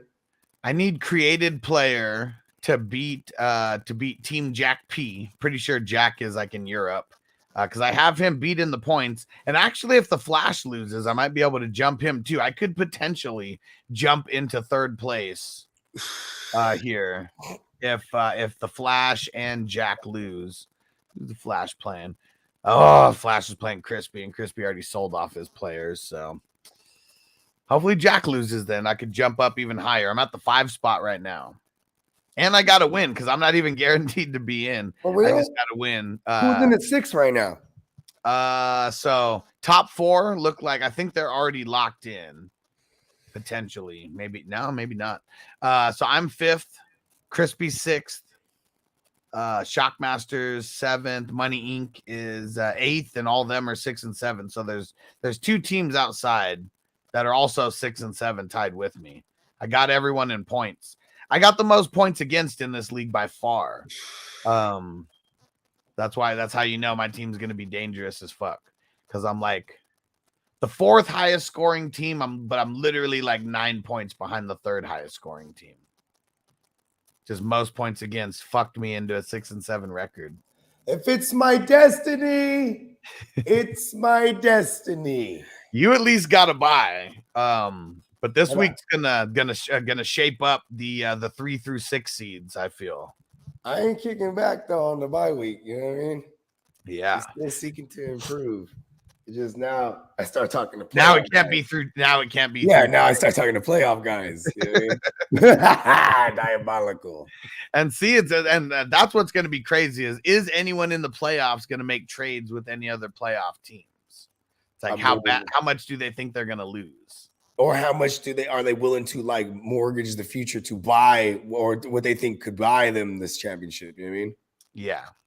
But still, if someone's in the playoffs, like, are you really giving up a shot at the championship to I mean, unless it's unless it's bench players. First of all, it's already crazy that people can make trades in the playoffs. You know what I mean? Yeah. Whether it's just with playoff teams or not. You know what I mean? Because everyone else can trade with each other while they're not in it right now. So that's why there's that. But you know what I mean? It's gonna be half and half first week. It is a rare occasion. I mean, unless there's like a fugazi ass team that gets in there and is like, man, what am I doing here? You know what I mean? Well, yeah, that's what I'm saying. Like, it's got to be someone who thinks that they like didn't deserve to be there. But that's what's crazy. Even I've seen a lot of 6 seeds win the championships before, whether it's redraft, whether it's dynasty. 2 out of the 5 championships I won last year were I was a 6 seed. Yeah. And it went all the way down to week 14. I had, things had to happen or I had to win to get in or, all the above. And then I got in the dance and now, you know what I mean? Then you just can't lose. Yep. Get in, can't lose. I'm having fun in these dynasty leagues though, because like, you know what I'm saying? It's like I said, when you rock with people in the same leagues, whether it's year after year or just like being with these groups of people entireties of the offseason, you get to learn how they move. You know what I mean? Yeah. You know what I'm saying? You get to learn how they move. And like, so, you know what I'm saying? Like I don't want to say willy-nilly by any means, but I've been able to make trades without difficulty because I was willing to like, you know what I mean? Put in the work. Give up. Yeah. Yeah, you know what I'm saying? And also, too, I'm also willing to give things up, too. You know what I mean? Well, I think people are I mean, first off, trading is fun, whether and not you, but anybody, whether you're doing it right or wrong, screwing yourself or improving yourself. It's just fun either way to, like, make moves. But I think, like, guys like Crispy, for example, like, he's really taken on the dynasty approach to, like, there's somewhere he's going for it and he's overpaying for people because sometimes you got to overpay for a championship. And then in these other ones, he's rebuilding. He's just like rebuilding to the max. And there's going to be a fine line that people are going to realize between like selling the farm and rebuilding. It doesn't matter how much you're getting paid for the farm, but like that's what's going to be the fine line. Because all these draft picks, like the guy who traded me, Justin Herbert, he had other guys over there. So, I mean, but obviously Justin Herbert's his best one. And like, I traded a first and a second, Mariota before he got traded for his backup and then all that. And that guy is so mad at you right now. It was perfect. He can't be mad at you though. That's the thing. It was perfect timing. And like, it just happened to work out that way. I don't like using the word perfect. Impeccable is even better. There you go. How about that? Come on. And either way, like, I mean, I'm not even taking victory laps over that because Mariota could be a starter somewhere next year. Also, may not be on the Falcons, but he's someone who, like, I was drafting hella late because I already thought that he was going to be a starter somewhere, like a mink shift starter, in a super flex or whatever. And you did it right. You did it right. You looked at Mariota and was like, Then you said Justin Herbert. Mm-hmm. And it was really happened. That's literally how I look at things. Anything to give him a serviceable QB to where it was like giving up Justin Herbert doesn't destroy my team because I have another QB at least. Yeah. And this guy might not get anyone of Justin Herbert's caliber with any of the picks that I gave him. Like there's not too many Justin Herberts or Patrick Mahomeses that are going to be coming out in drafts. Josh Allen's like, it's just. I'm playing Stu's former team in the Dynasty 7, right? Damn it. Jake said we got 1 foot of snow past 2 days. Damn. Where you at, Jake? I always forget where Jake's at. Is he one of the Minnesota people as well? We got a whole bunch of people in Minnesota. I think wasn't Jake in this is Life and Sports Talk with Jake, right? Yeah. Mm-hmm. Yeah, is he in Cleveland? I cannot remember, but we'll hear it. We'll hear it right now. I'm usually pretty good at remembering these things. Crispy said, "You're going down." Joe said Jake's in Alaska. Oh man, we got a foot of ice in Alaska. I was about to say that sounds like we're undershooting it for Alaska. For sure.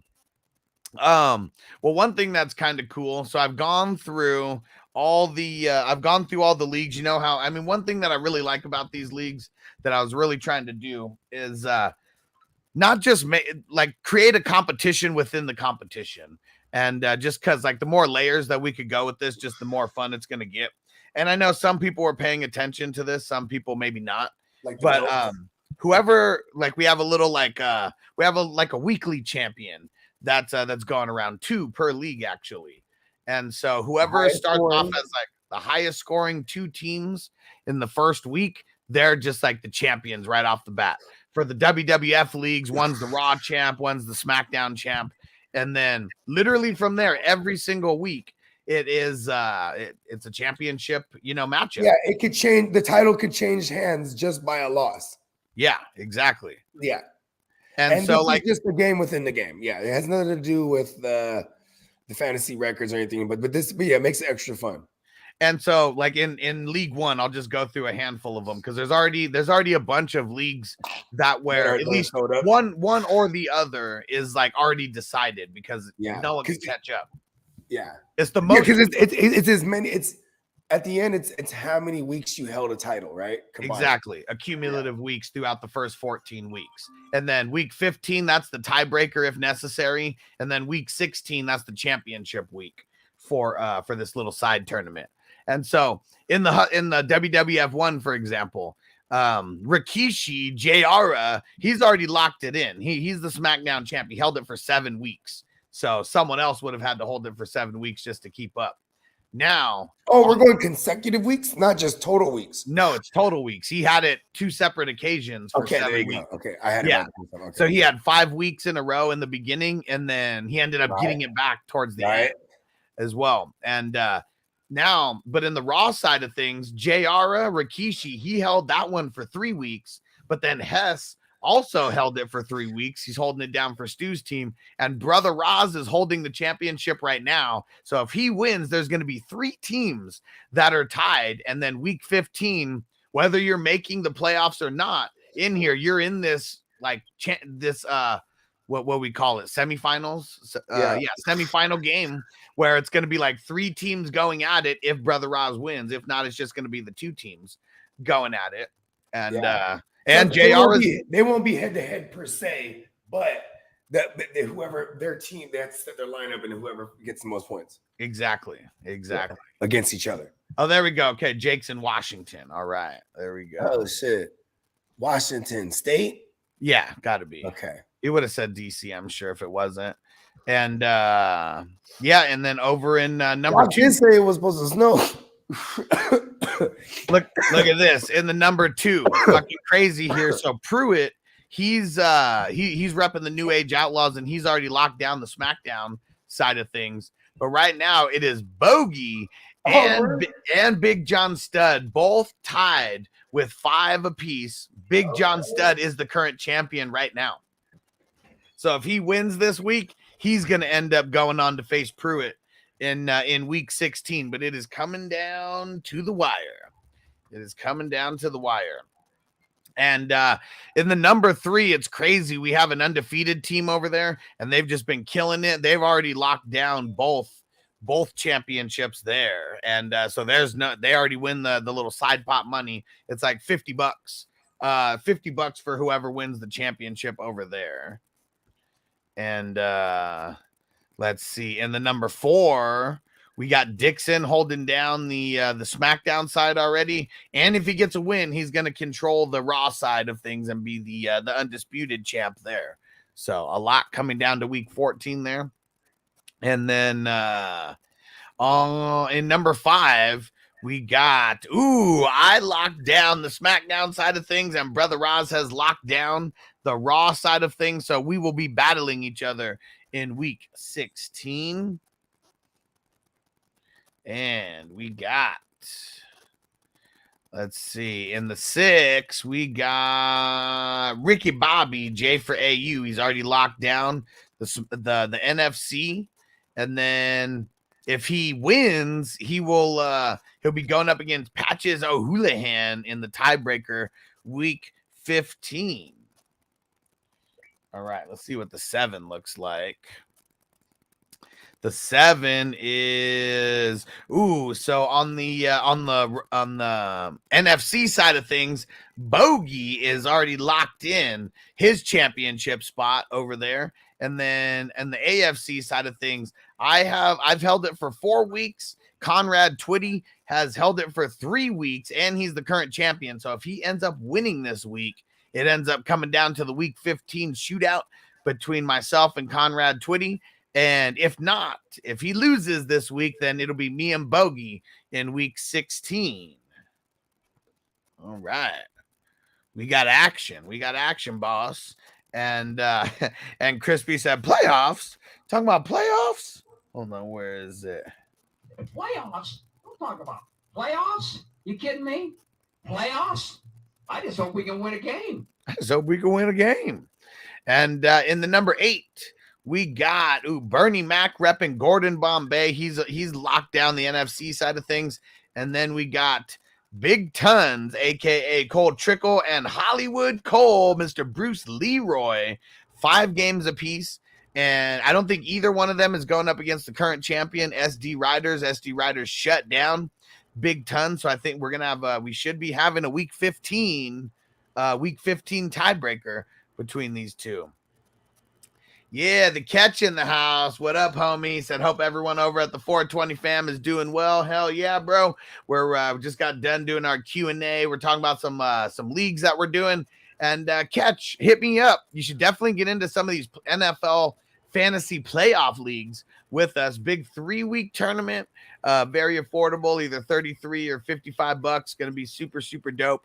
And then don't forget, everyone who's listening, 420crew.org. That is how you reserve your seats into these leagues. Let's get it. Let's get it. There we go. And Derek shouting out the catch. Let's go. All right. Let's see. That's the number 8 league. How about the number 9 league over here? We got Big Tons has already locked in the AFC side of things. And we got Big Tons has 5 wins. Or has held the NFC championship for 5 weeks, and Crispy has held it for 4 weeks. I don't know if Crispy is going up against J Mactown. That's who has the championship right now. And there we go. Cap for Life says, shouting out the catch. Let's go. Derek said, shout out to John. And Kyle said, the catch. That's what's up. Hell yeah. Yeah, we got a lot of people who fuck with the catch and fuck with us over here. So yeah, we really appreciate everyone who's doing double duty, checking out both of our streams all the time. Hell yeah. And Phil, shout out to them. Hell yeah. Because Derek, I mean, he's one of them. He said he found out about us when we did the collab with the catch. So super dope. Right. Yeah, and catch, it's either 33 or 55, and we don't the drafts aren't starting until like the week, like in between week 18 and week 19, if that makes sense. So I mean, there's still some weeks before people got to pay and stuff. We got time. Yeah. And man, we should get one of them leagues with a bunch of us in there. You know what I mean? Derek, me, you, the catch, and all them folks, you know what I mean? Well, seeing what it is, I mean, there's going to be a bunch of these leagues, so I need people to get in and reserve their spots now. Like, if not, if it's just like people, waiting until the very, very, very, very last minute, then it might not happen like that. But literally just going and signing up at 420crew.org. Minimum of $3. Like, that's really what it is to like hold your seat. If obviously there's more to it than that, but like people who don't understand any of it, I'm like, that's what it is. It's $3 to reserve your spot, And, that's 300 pennies. You know what I mean? And Antonio said, I want to be in one with my birthday twin. Yeah. And you've already, I'm pretty sure Antonio has already given me the heads up of one that he wanted to be in. Let's see. Yeah, we rocking birthday twin. Let me know if it's the slow or the fast joint, whichever. Antonio, because you're already a 420 crew member already over there, I know for sure. So why don't you tell me right now, Antonio, do you want to do 33 or 55? And then do you want to do a slow draft or a fast draft? And don't forget, everyone, you could do multiples. Like, who was it? The Flash. This motherfucker was in like 10 of the Did he league. win any of them things? Yeah, I think he won 1 or 2. Okay. Yeah. I was in 3, and what was it? I was first and second, and the other one I was like obliterated. Life and Sports Talk with Jake. It is IDP, but it's going to be very, very easy. Only 4 IDP spots that you're going to have to fill, and it's flexes. So literally like any position. For real? We're really making it easy on them. I got to, because there's going to be a bunch of people who've I never can dig played. it. I can dig it. It actually makes it easier on us too. It does. Yeah, it makes it easier on everybody. And so you only have to fill 4 spots there. And we're going to be doing mock drafts during week 18 to kind of get people ready for exactly what you should be like looking out for. So it's not only is it going to be easy because of the way that I'm setting it up, it's going to be even easier if you're tapped in, because you'll be able to mock draft with us, or at the least you'll be able to watch the mock draft, ask questions, and get our insight on, just why we're going to draft IDP guys in certain rounds and, all that type of shit.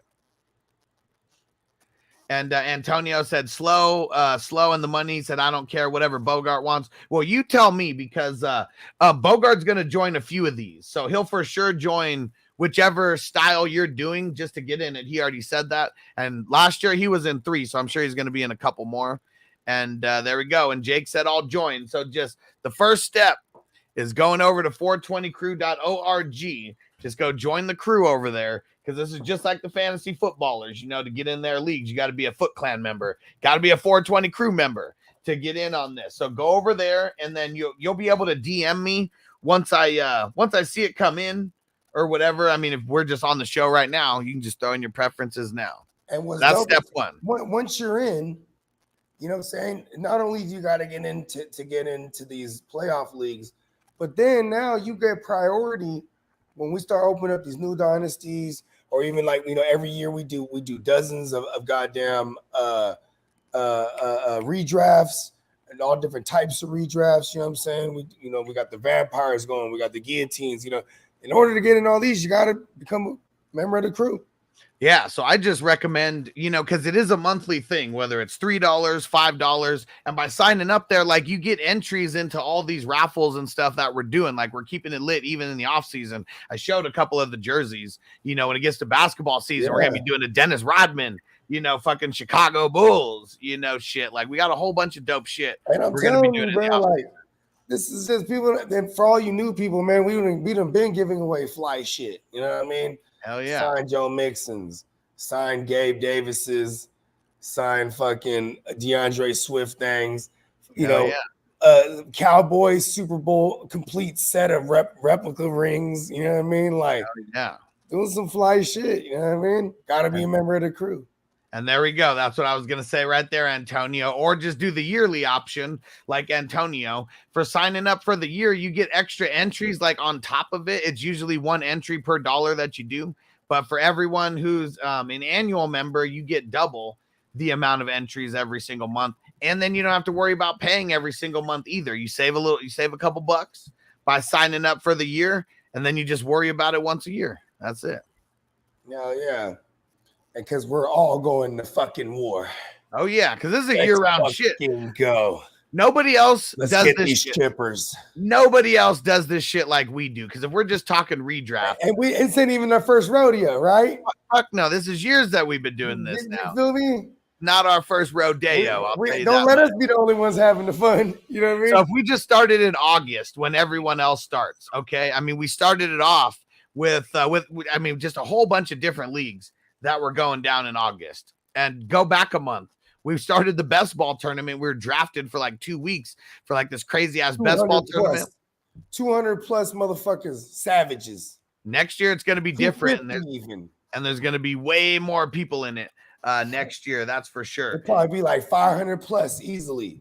And then from February to August, we did 7 dynasty drafts throughout that time. 7 dynasty drafts. 7. And if you drafted before the I was NFL, in 6 out of those. Oh no, 5 out of the 7. and you know what's so dope about this is people wanted to keep getting in it because if you draft with us before the NFL draft, it's one style for the rookie draft and it's totally different than, or it's a different level of strategy than if you draft after the NFL draft when we get these rookies in the mix right away. Yep, Dope. sure is. Dope. So sign up for the yearly option because we're going to start drafting 2 to 3 days after the Super Bowl for these dynasty leagues. This shit is dope. Hell yeah. It's fun. I'm a fucking degenerate, so it's like, you know what I mean? Hell yeah. By the power of all my fantasy degens. Let's fucking And, get these chippers. And one thing, you know what's easier, Jake, just to kind of ease your mind a little bit, because he said, damn, I'm kind of familiar with IDP side, but and Bogey, we're getting some feedback on your side. I don't know if it's too loud over there or something. Is it like me, like echo? No, it's me echoing. Okay, how about now? There we go. Sounds good. Yeah. And no, like testes. 1, 2, 3. 1, 2, 3. 1, 2, 3. One thing that's going to be cool about these playoff leagues, there's only 14 NFL teams in there, not 32. So the player pool is a little bit smaller. So you don't have to do research on every single player in all 32 teams. You're just going to be looking at the 14 playoff teams. That's a good point. And Cesar said, where can I find the intro song? That shit's fire. Is that one that's on? Yeah, the intro, the Playmakers intro. Oh yeah, Cesar, specify it. Are you talking about the countdown? Yeah, you talking about from the 5-minute countdown or the actual Playmakers intro? Because the Playmakers were actually going to draft that. We're actually about to draft that one, like for real. Nice. You know what I mean? Yeah, because I was like, man, what am I gonna do for the graphic on it? I'm like, oh man, just use the Playmakers logo. Fuck it. You know what I mean? Hell but then, yeah. whatchamacallit it? The first 2 songs on the countdown, those are available everywhere, all streaming platforms. The first one's called Smoke Clouds, and then the other one's called The Wanderer. You know what I'm saying? Shout out to my man Herb the Block. Shout out to Prime. Shout out to Try 3. You feel me? Okay, he said, I guess the outro also. Yeah, the Playmakers one. Yeah, that's a Playmaker joint. So yeah, man. The only if you want exclusive shit, we got somewhere where you can sign up too.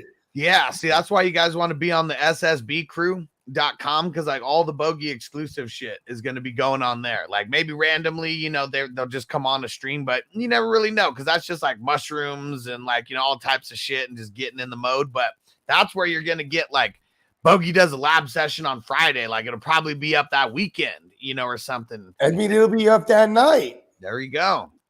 Like it's so crazy because I didn't hit the studio.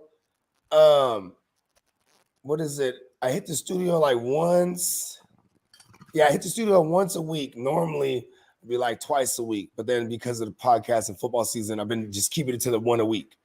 You know what I mean? And we're knocking a joint out every time.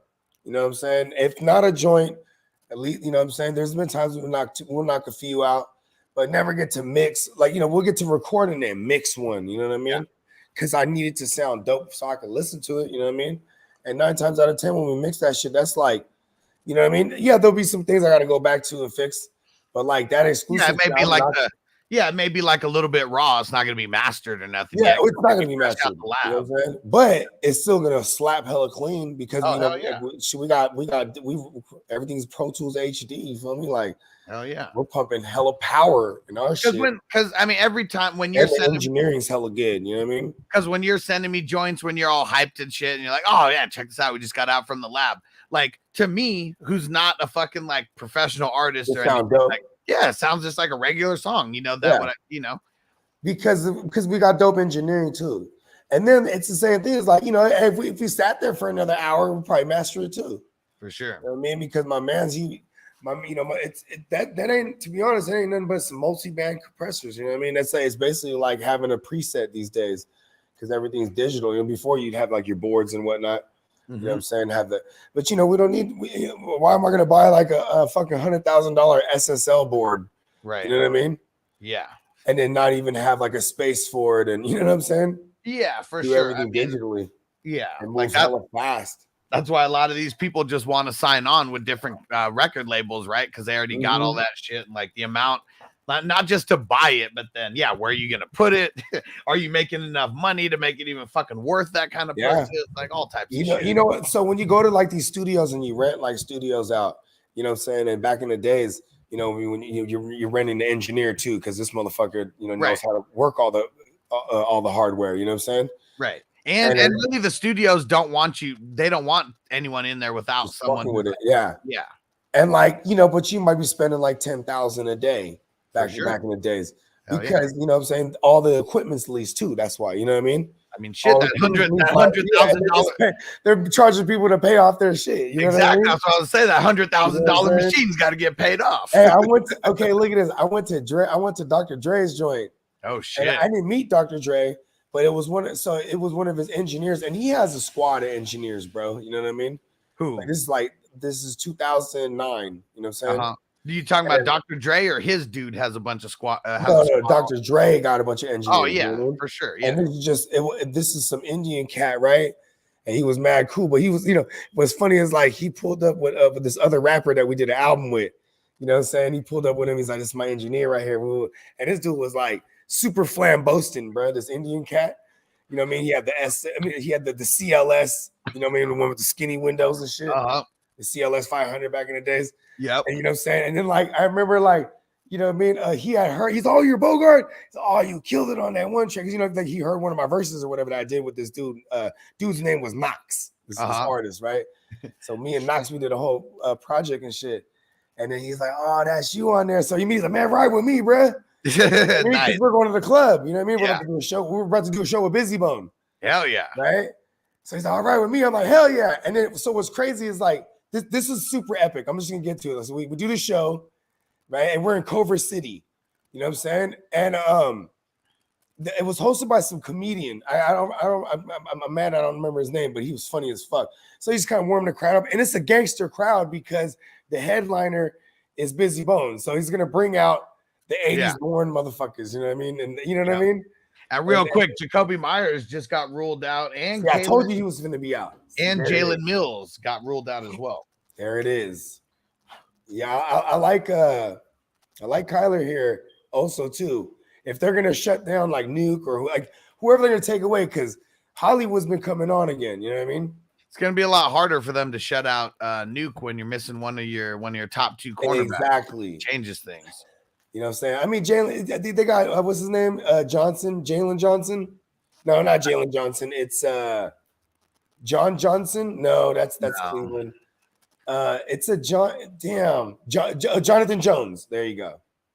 Pulling it up. Yeah, that's still their best corner to me. But yes, Jalen Mills. But here's what they always do, though. They always throw their best corner on the number 2 wide receiver, and then it's always like Jalen Mills plus a safety over the top is taking on their number 1. Yep. Okay. Crispy said Tony got ruled out. Come on, man. We didn't even talk. We didn't even care about Tony. He wasn't going to be starting for nobody except you. Bro. Tony done died a long time ago. This time he's wearing a Chiefs jersey. Hey, look at this. So check this out. Fucking we're at the club, right? And the comedian dude, he opens up the show, and then he's like, you know, and we're at a club, so it's like still a club venue, but like, so it's kind of awkward that he comes through, kind of shuts the DJ down. He's like doing a bit, you know what I mean? And he's like, "Yeah, we got our first performance from our guys, and man, they just smoked me out with some good weed because they from the Bay Area." And he's like, "Bring on." And he introduces us, right? And then it's funny because Knox is there with like his crowd, and Knox is he's from Bompton, you know what I mean? Okay. So he's like, you know what I mean? He's kind of mad that like, and first of all, it's hella hostile crowd already because like, you know, he's there with hella fools from Compton and we're in Culver City. And you know what I mean? And I remember I made this comment, there's this Mexican cat, right? He was like, "So whoop," right? And he was wearing all red. And I was tripping because I was like, "What?" I was like, "You have me confused. I thought you were a North thing." He didn't like that either. You know what I'm saying? But, you know, I'm just like, "Oh, this is a rough crowd." You know what I mean? Yeah. Because you know, I'm from the Bay where it's like, you know what I mean? It's like the gang shit is gang shit, but it's more so like turfs, you know what I mean? Like areas and shit. You know what I'm saying? Yeah. Like motherfuckers is getting money and shit outside of like, you know, fools like just banging because like, oh, you colors and you know what I mean? And everybody in the Bay just wears like white tees anyways, no matter what. Exactly. You know what's funny? I was in there wearing a purple Lacoste shirt with a tall tee, you know what I'm saying, underneath that motherfucker. But anyways, he goes, give it up to my folks from the Bay. They boo us right out the gate. Yeah. It's like, boo. And then Knox is like hot because he got his crowd. So they like, Yeah. you know, they making noise. And then like, you know, we do our show and, you know, not, it's, you know, it's popping, you know what I'm saying? Motherfuckers is gigging and shit.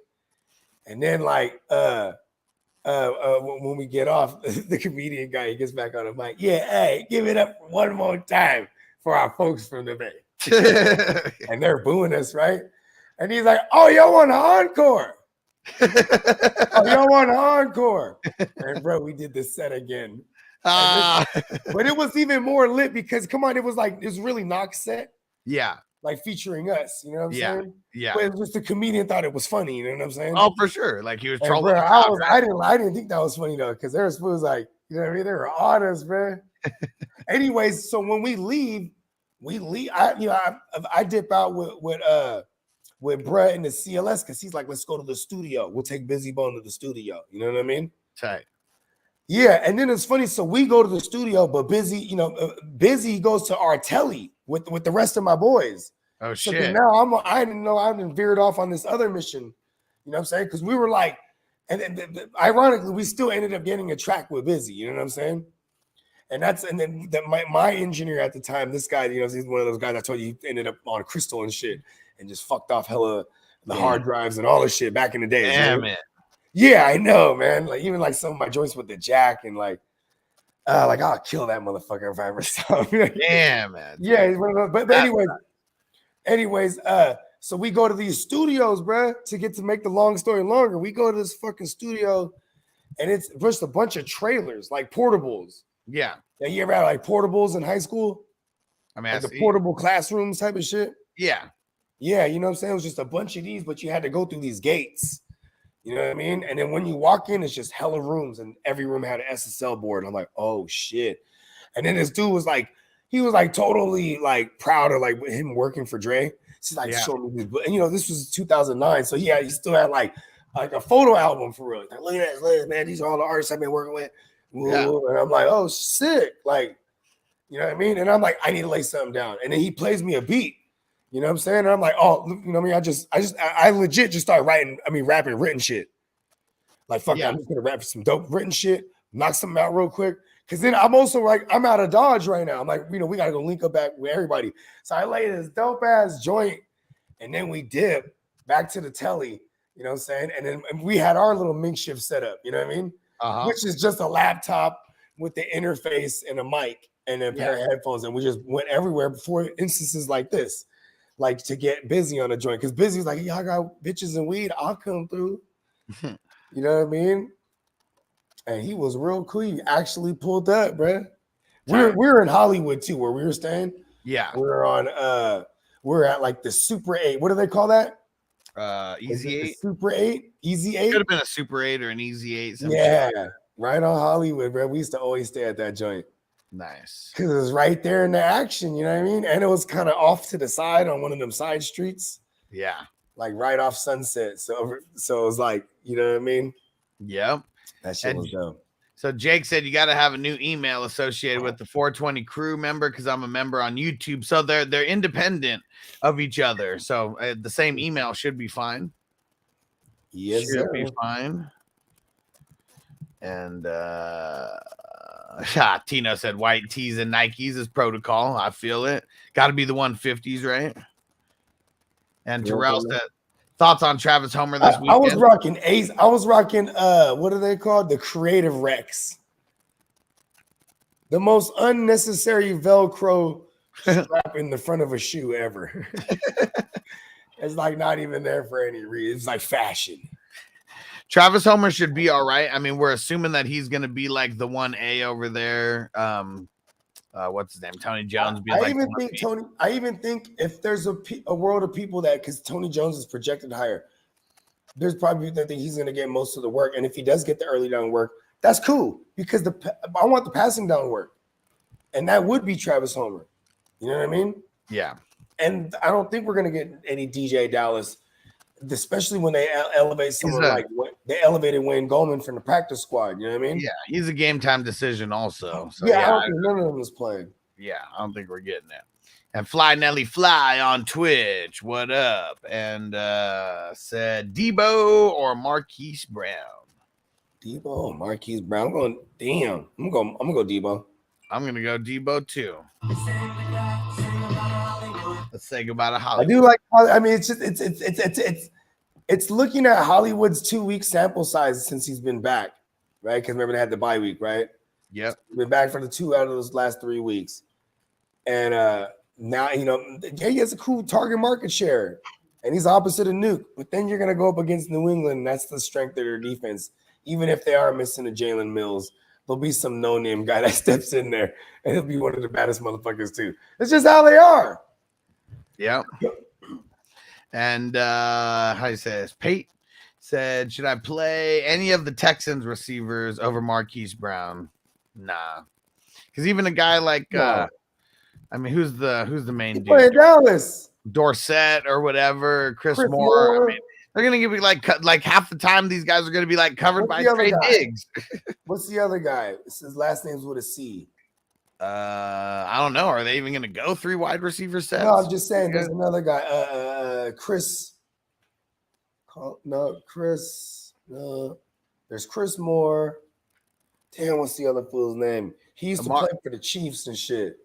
Amari Rogers is the only other guy. Oh, yeah, they signed Amari Rogers a couple weeks ago. Yeah, they don't got anybody else. I mean, Mechie, we already know he's out. See, sucks that he got hurt and all that because like this would be his time to shine. I know. Like, what is it that he got hurt? Remember, he had the leukemia too. Oh, that's what it was. Yeah. It was leukemia. Yeah. I mean, it was a torn ACL, and then that's how they found out. Yeah. Crazy. You know what I mean? Because I guess, doing all the blood work and all this shit because he had a torn ACL, about to do surgery. So crazy. It's fucking nuts. Yeah, one of the most fun times that I can remember, because I mean, I've been in a few labs before, and it's really just smoking the tree. That's why I get brought around there. Standard in the studio.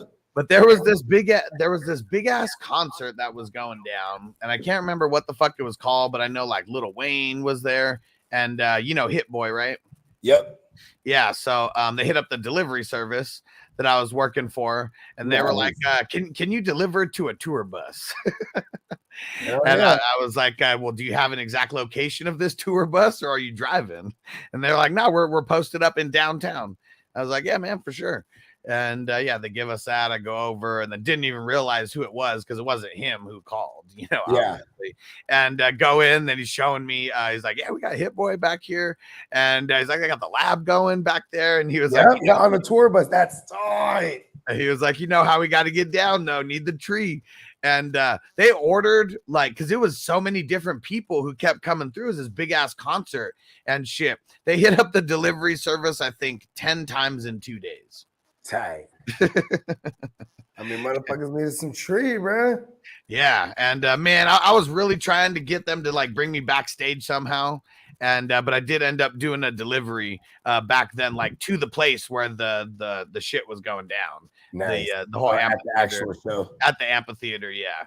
But yeah, motherfuckers couldn't get me in though. I mean, you know what I mean? But it was dope. What were they ordering? Were they ordering zippers? No, it's kind of a little bit of everything. Okay, tight. I'm sure someone did a couple times in there, but yeah, out of the all 10 of those orders, it was like different people, the same guy's calling. He's like, he must have been a guy. He was that guy. Yeah, for sure. He was probably making a little bit of middleman money. Like, listen, it's 500. I'm sure he was. Especially like that. It was just that easy. Like someone got on a tour bus and it was like, oh, it'll be here in however long or whatever. And so that shit was fun.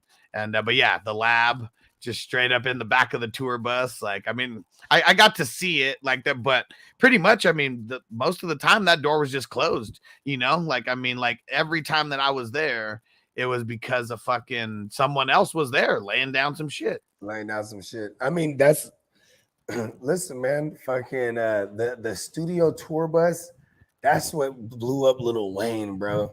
Really? Fuck yeah. Cause it's in my opinion, because they're okay. In the height of Wayne, he had 50 songs that he was either on or featured on, Right.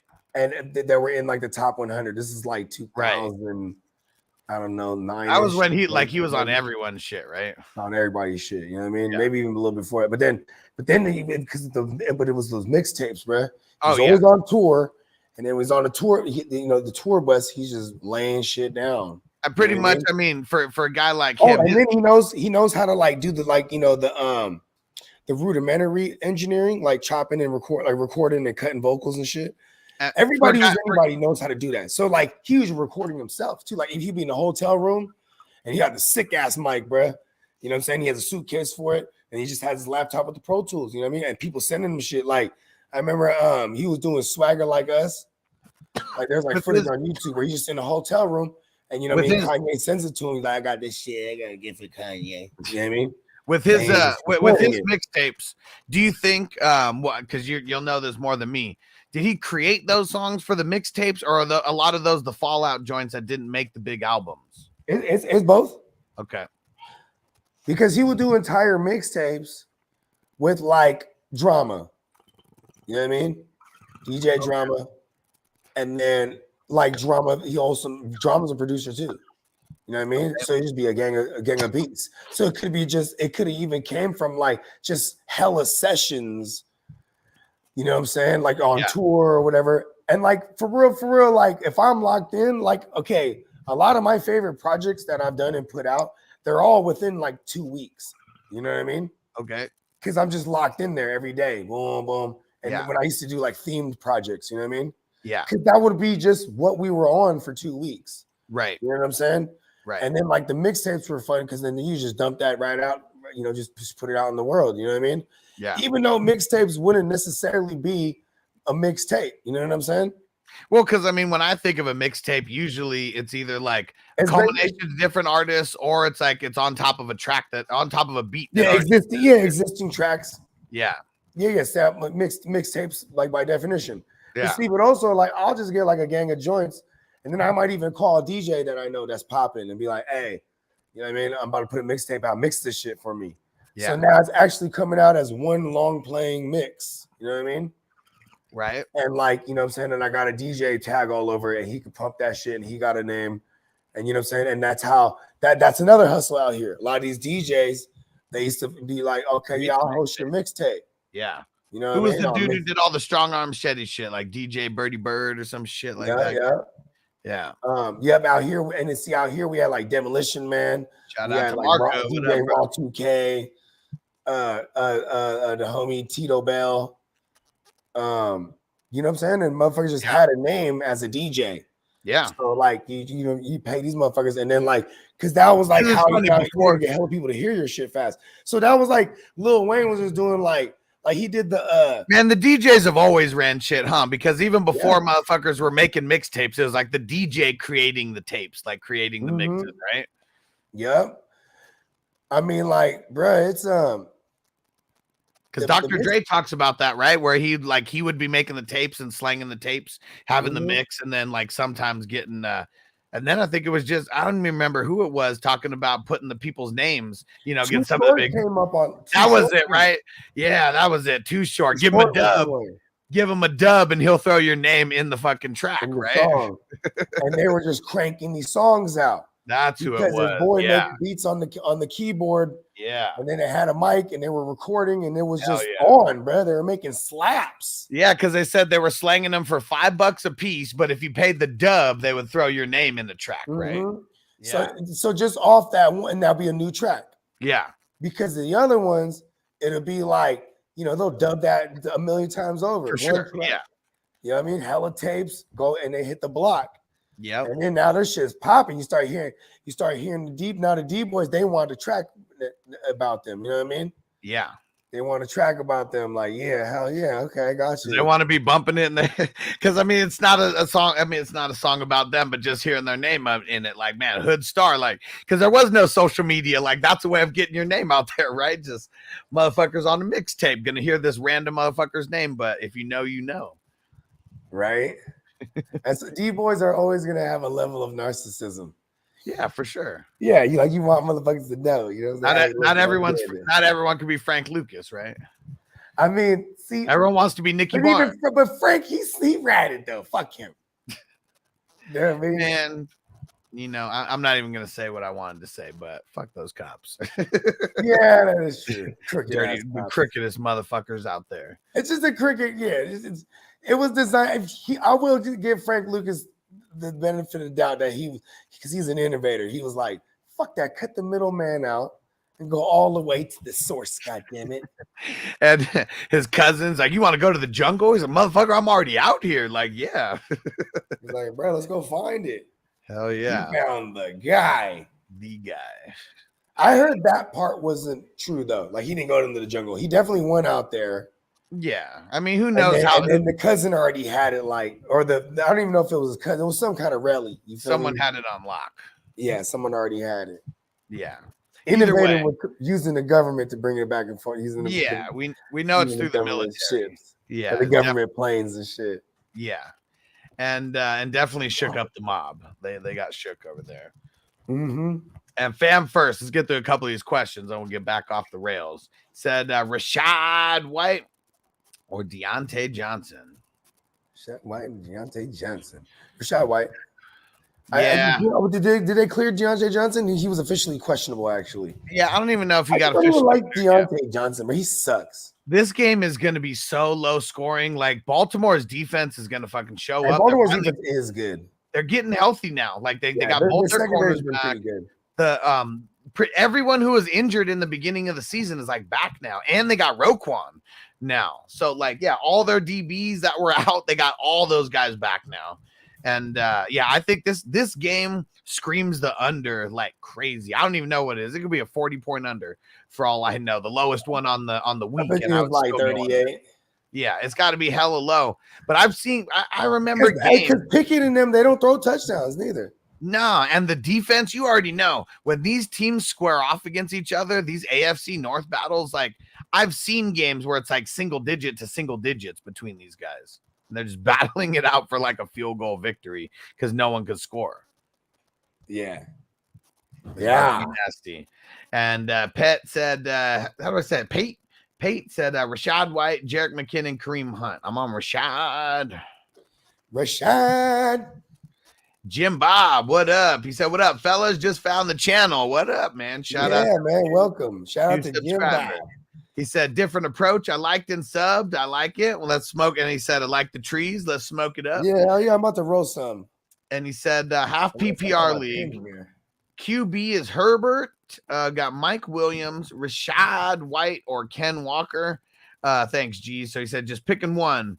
I'm on the Mike Williams side. I don't think Ken Walker plays. Whether you had Herbert or not, I would be going Mike Williams here. The upside is too juicy. I like that to be a shootout type game. Yeah. Because Chargers defense is not going to be able to hold Miami down. And Chargers offense is just better than the Miami defense, for sure. So I'm expecting a big game out of those guys. And Mike Williams should definitely be involved. AJ in the house. What up, bro? And Jim Bob said no Lenny this week, though. No, that's not for sure. That's not for sure. He didn't. He got in limited practice on Thursday and Friday, and they said it was because his foot was a little bit sore. So I'm going to go double check right now, but I don't think he's been officially ruled out. He was just questionable. Lenny? Oh, yeah. I think he got held out because of some type of he was being a little bitch. Yeah, he said it was his foot that they said was a little sore.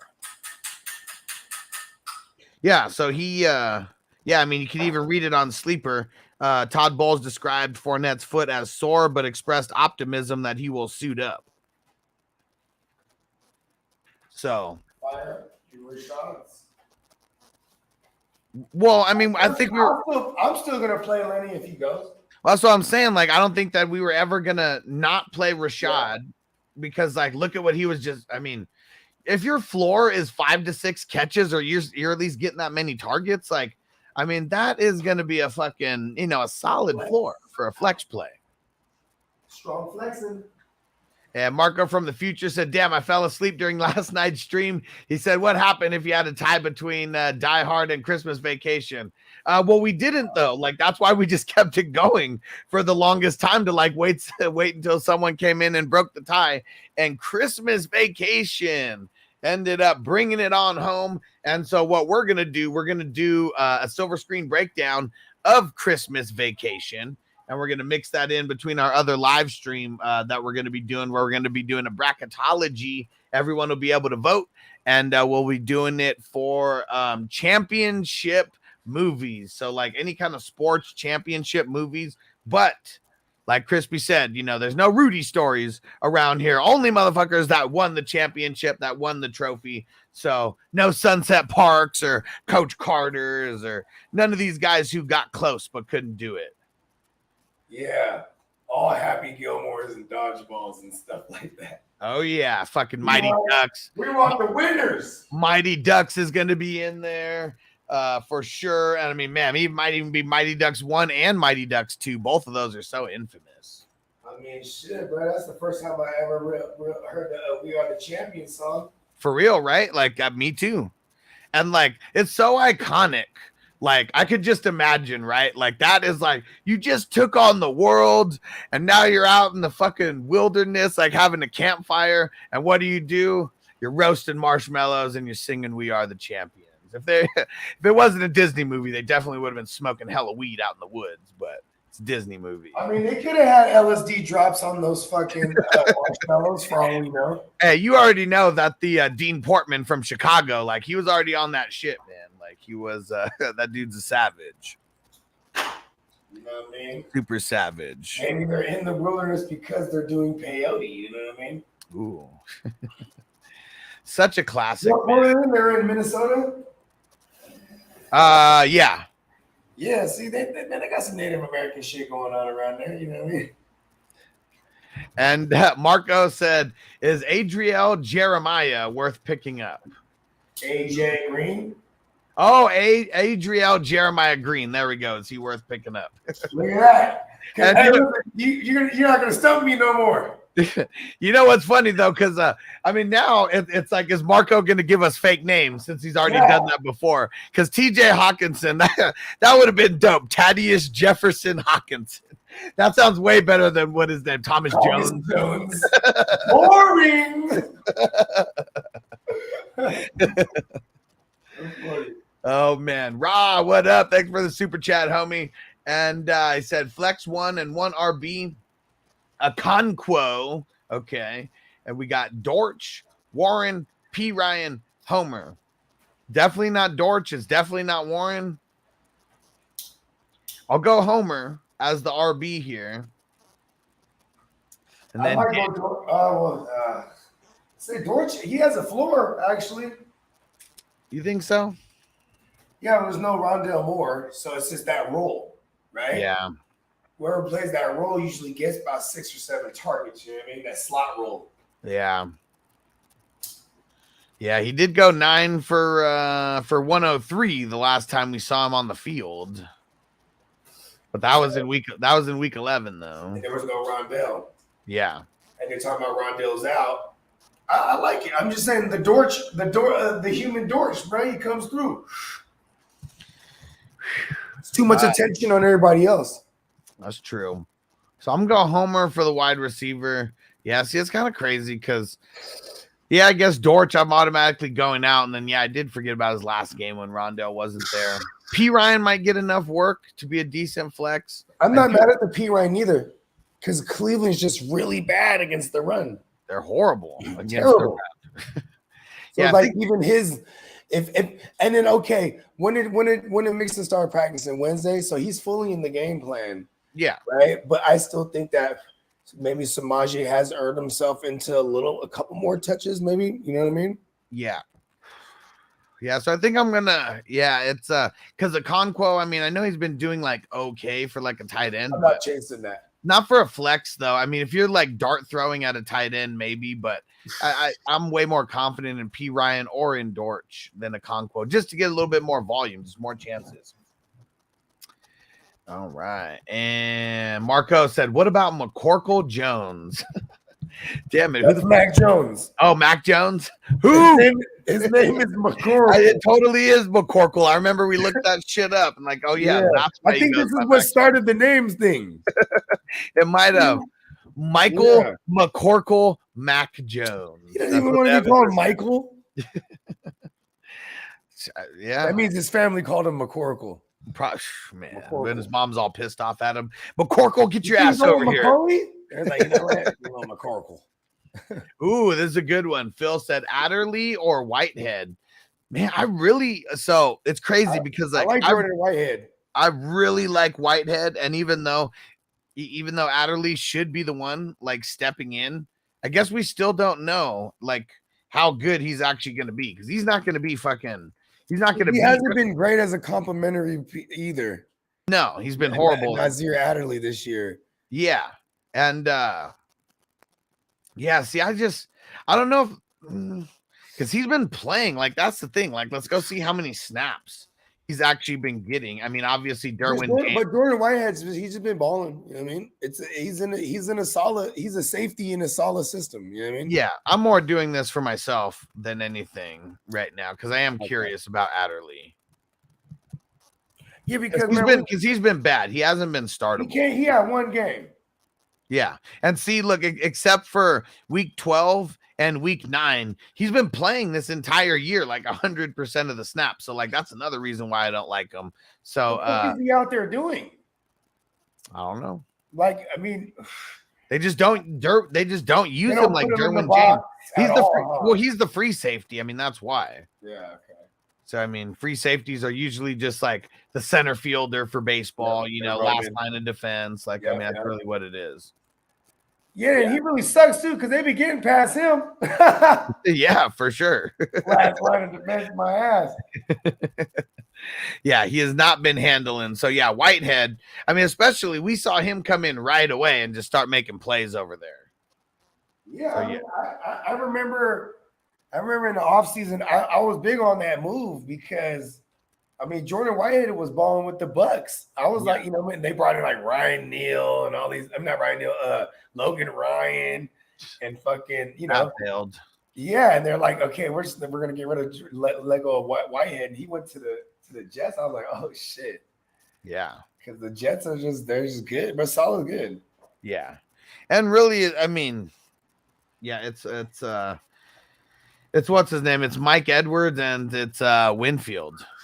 Those guys are just so good. Yeah, Mike Edwards is a dog. And Marco said he must have had a very hard childhood, McCorkle. All right, let's see. What else can we get off the rails and talk about before we get out of here? I don't know, but we did. You know what's dope? I didn't realize on the shrooms yesterday we did a 4-hour Christmas joint. That shit was dope. Yeah. Shout out to everybody that was rocking with us the whole way for real.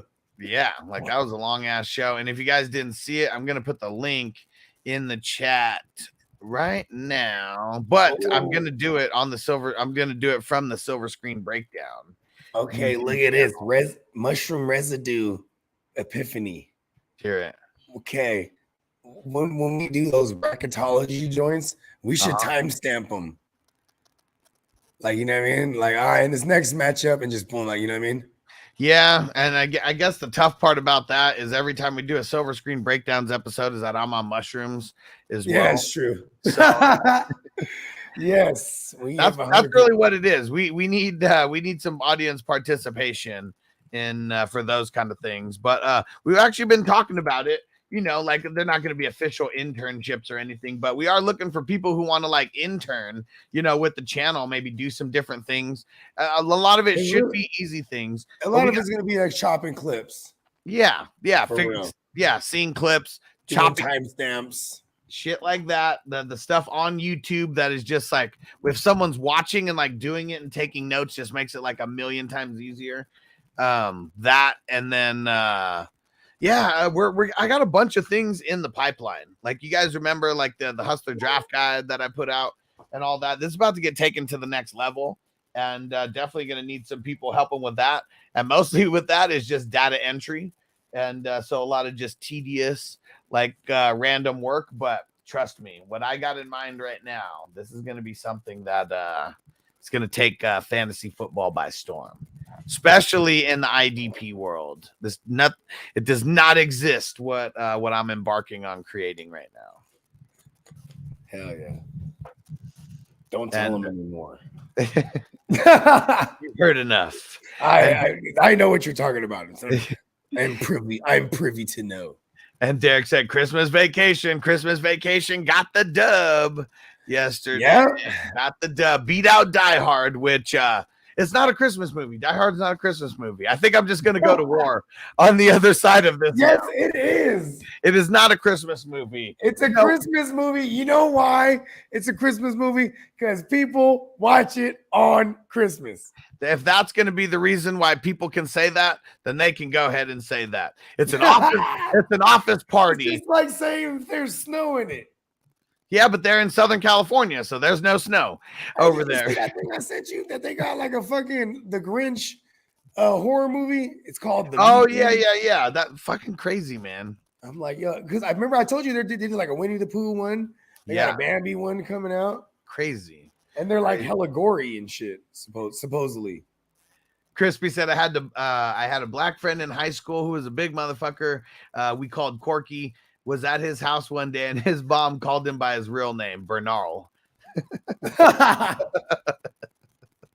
Everybody laughed, bro. Yeah. I think that's actually harder than Corky, though. I think I'd rather be the real name.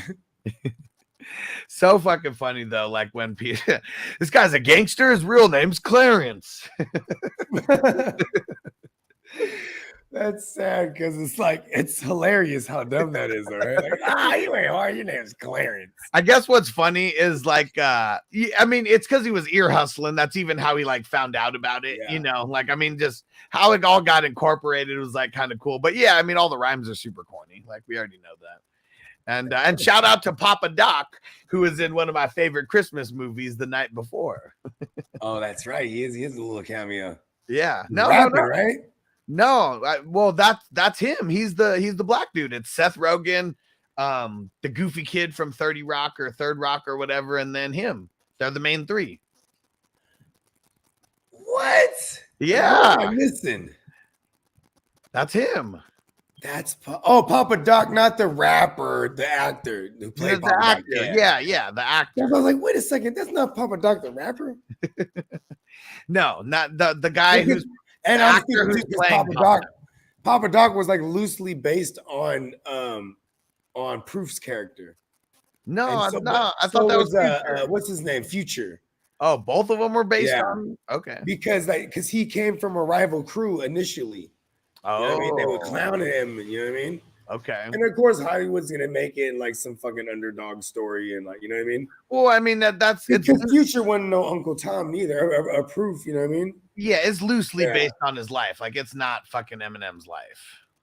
It's not. Yeah, because he was talking about I was on all the fucking. He was like, all those characters were based on me. If you want to hear a dope ass stories about Eminem, you got to go watch Defiant Ones. And Bogey, you got to go fucking see this shit. Yeah, I got to see this. Where did they go? It was on HBO, right? Yeah, it's crazy. HBO Go. It's crazy because I swear to God, it's an infomercial for Apple Music. But this is the content that they created to promote Apple Music after Jimmy Iovine, after they sold Beats to Apple and fucking, and then they made Jimmy Iovine the CEO or whatever. This was one of the things that he did to put it on the map, create a dope ass fucking documentary where it's like on one side of things is Jimmy Iovine, on the other side of things is Dr. Dre, until it interweaves their story. And like, it's so fucking sick. It's so fucking dope. What's that, man? You know what's dope? I like they hit the Eminem stories like when he was first coming up. Yeah. And they said like it would be like a gallon of Hennessy or like, you know, bottles of Guinness. You know what I'm saying? And, you know, whatever the fuck drug that you can imagine. You know what I mean? Yeah, for sure. These were his lab sessions. And he would write, though. You know what I mean? Yeah. Like, see, I would get see, it was crazy because I grew up like idolizing Eminem and all the rappers that I idolized. You know what I mean? Yeah. And I took all the isms, like, you know, like, oh man, we get fucked up in the lab. You know what I mean? Yeah, hell yeah, And, AJ. like, I can never write. That's why I was like always dope, which is off the dome. Because I'm like writing, I'm like, damn, I'll be fucked up. I'm like, I can't even read my writing. Yeah. I'm fucking on God knows what. You know what I mean? I mean, at least I mean, there's no spoilers in this because literally, like everything. This is a documentary. It's based on the truth, you know. And M's telling his story or whatever, how he goes out to LA for that whatever that battle, whatever's out there, and he ends up losing.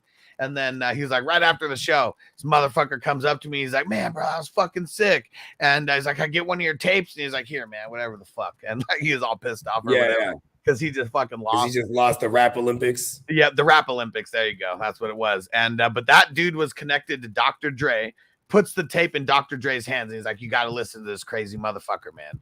And right and then. It was the Infinite LP. Yeah. Infinite. Yeah, that album is sick because he's just lyrically, like when I went back to listen to that one, I was like, oh shit, this was like, you know what I mean? Whereas it's going hard. It was really hard.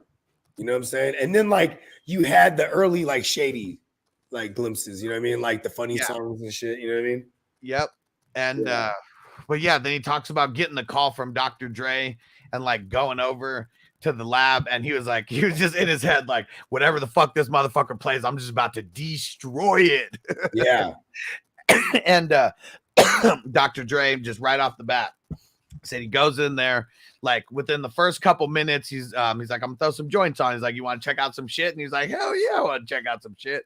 And so then he puts on My Name Is, and then like that's the first one that he puts on, and he said just literally right off the dome, hi kids, you like violence? And started going all that, and then he said he stopped the shit, and he was like, hold the fuck up. He's like, get the fuck in the booth right now. Because he said he was just like laughing like the whole time, and he's like, nah, we got to put this on wax like right now. And like they created like My Name Is, at least I don't even know if it was that whole song, but everything for that whole song they said happened within 15 minutes of being in the lab together.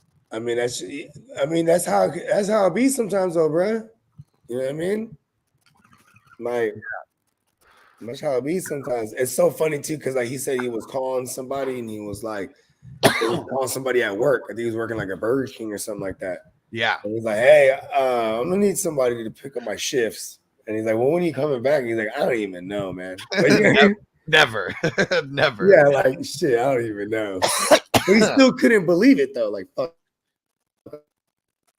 Because he even said like after that, it was still months and months. Like after they put that down, it was still a while before like they actually linked up and they could finish the rest of the project or whatever. Because like nobody wanted him. They're like, who's this goofy white boy over here? Like, we're not fucking with that. Yeah. And it really took Dre going to bat for him. Like, I mean, not his whole career or anything, but he definitely with the studio with whoever the. Well, think about this. The Columbia. It was Interscope. Oh, Interscope, yeah. Yeah, it was. I'm trying to think who's above Interscope though. Yeah, because Jimmy Iovine was Jimmy Iovine was Interscope, right? Yeah, yeah. But yeah, and you know, again, Aftermath is under Interscope. So Aftermath that's Dre's shit. Exactly. He had already left Death Row and then put out a flopper. You know what I mean? Yeah, wasn't it two bad ones in a row? I'm not. Well, he did one. I mean, I know he had one album was called like "Been There, Done That." That shit flopped, like you know, of their standards. You know what I mean? Yeah. Like, because you know what I'm saying, his, you know. But anyways, and then it was. I know he did the Firm album.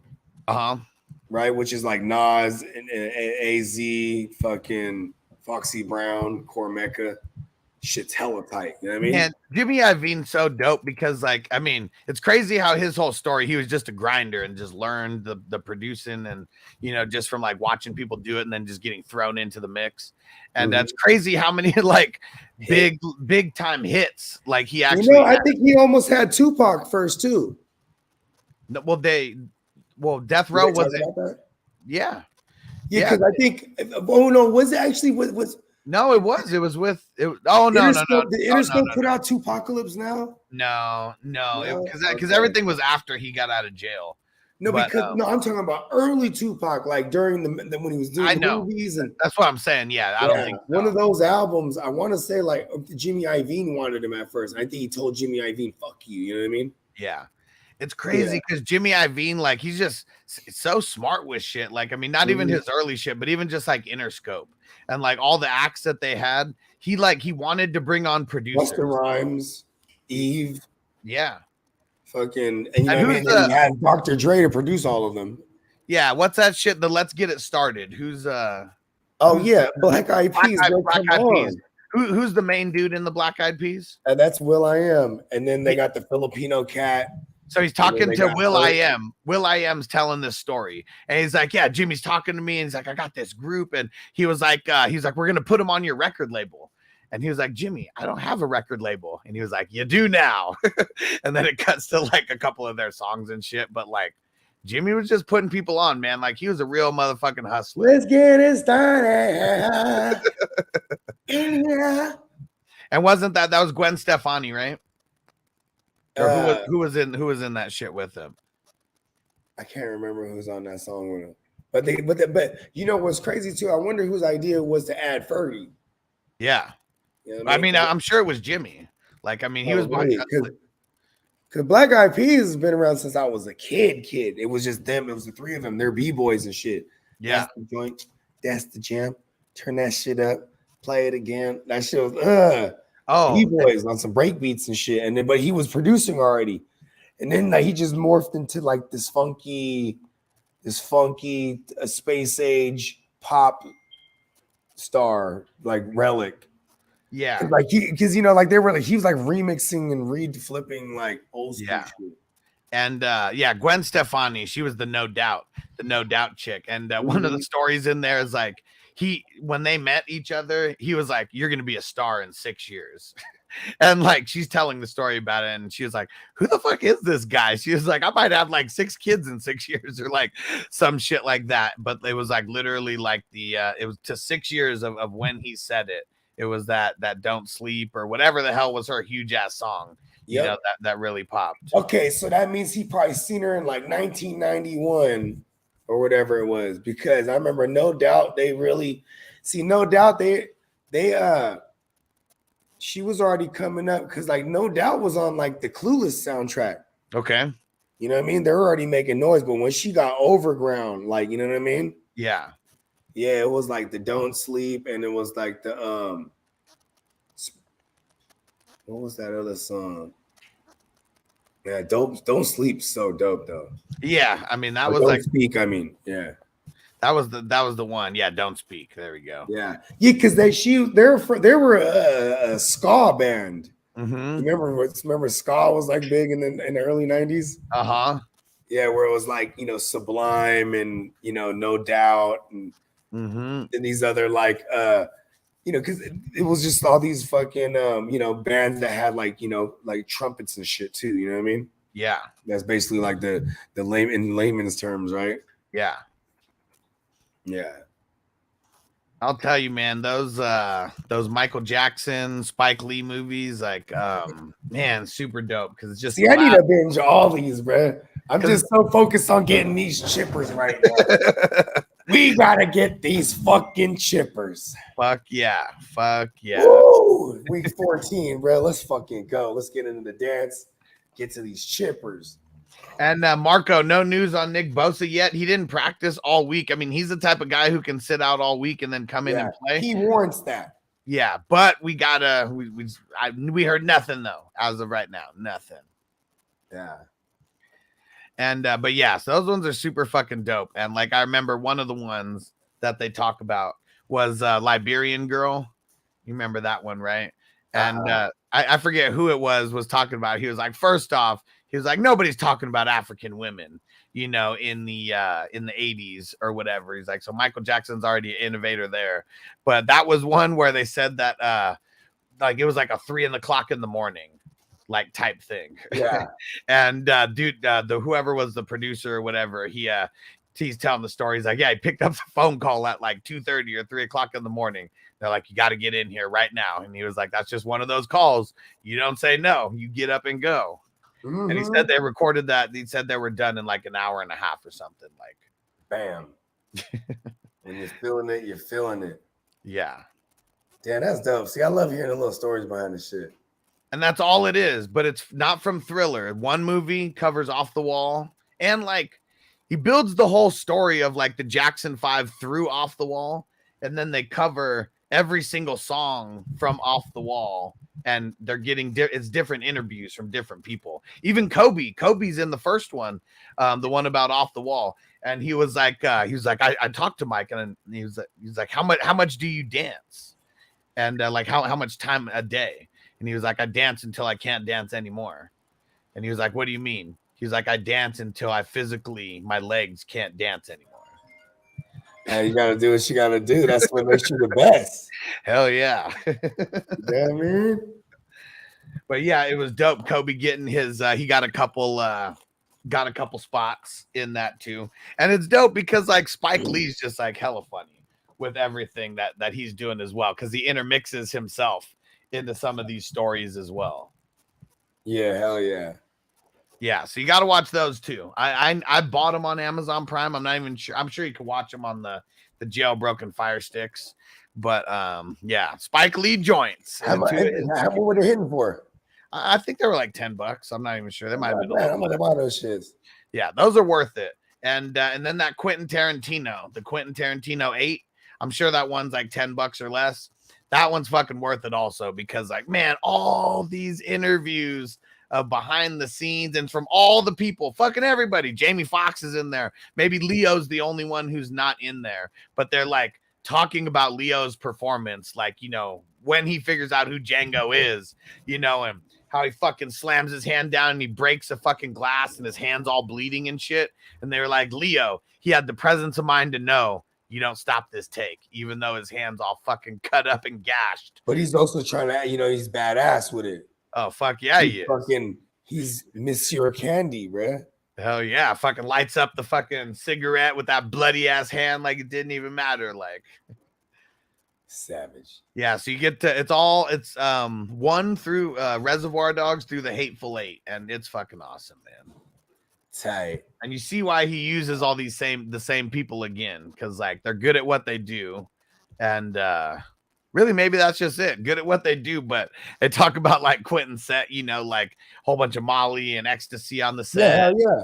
He was like Jamie Foxx talks about how he's in chains and shit, you know, during one of the scenes. And he was like, and then it just busts out into music. Celebrate good times.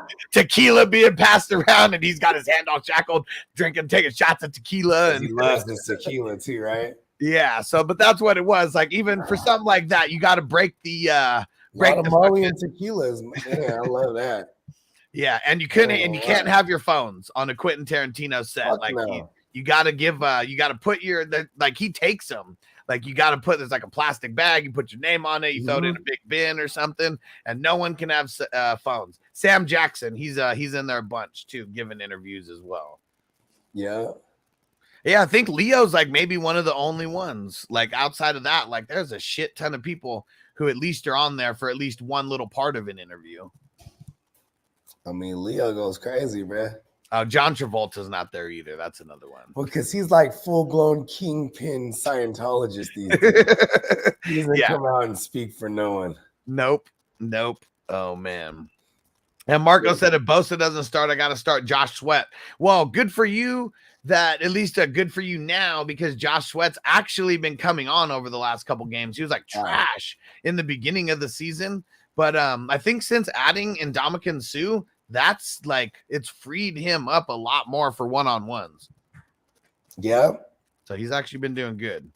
I know. I'm still mulling over Josh Sweat over Greg Russo, but it's like it's really just I'm trying to get more points. I'm locked in already, but still, you know what I mean?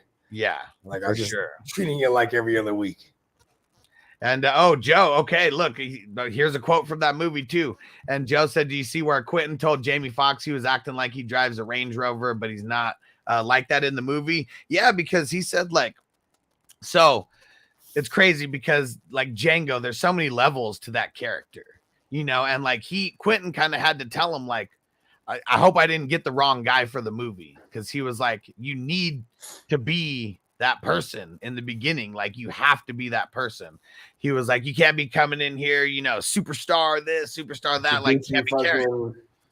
with your Gucci fucking bag and your fucking yeah. Especially like, I mean, Jamie Foxx, he got to use his own horse in the movie. So just like everything that he's doing. He's a Texas boy. He got horses and fucking, for sure. And so like, but just hella, superstar at that, whatever, 2012 or whenever that was, straight superstar. And then, but he said, true. In the music too, everything. Yeah. And then, but he said after that, he said it clicked. And then they show him like where he's like drinking the beer. And like that's like his first beer that he's like ever drank in his entire life in the movie. And he was like, and then I got into that mode though. And then they even said Leo, like they said Leo. He was like, oh man, pal, I just I don't like saying all that. I don't like saying these words, and and like because I mean he had to, it was very real on that side. And Jamie and Sam, they had to be the ones to tell him like, like get into that role, motherfucker. Like this is just a regular motherfucking Tuesday. We're getting the money right now, motherfucker. Yep. And then get your ass in character. And then he said the next day though, Jamie was like, "What's up, Leo? What's up, fam?" And they said he wouldn't look at him. Like he was just like he got into that zone. Yeah, like he's not. Yeah, like now he's above them. Like he's Miss Your Candy. Yeah, and you're looking at them like they ain't shit. Yeah. Yep. And it's funny because it's Jamie Foxx who talks shit about Spike Lee in that movie because Spike Lee came out and was talking shit about Quentin, like using the N-word, so much and this and that. And Jamie Foxx was like, of course Spike Lee is over here trying to talk shit about something like that. Like, shut your little ass up, Spike.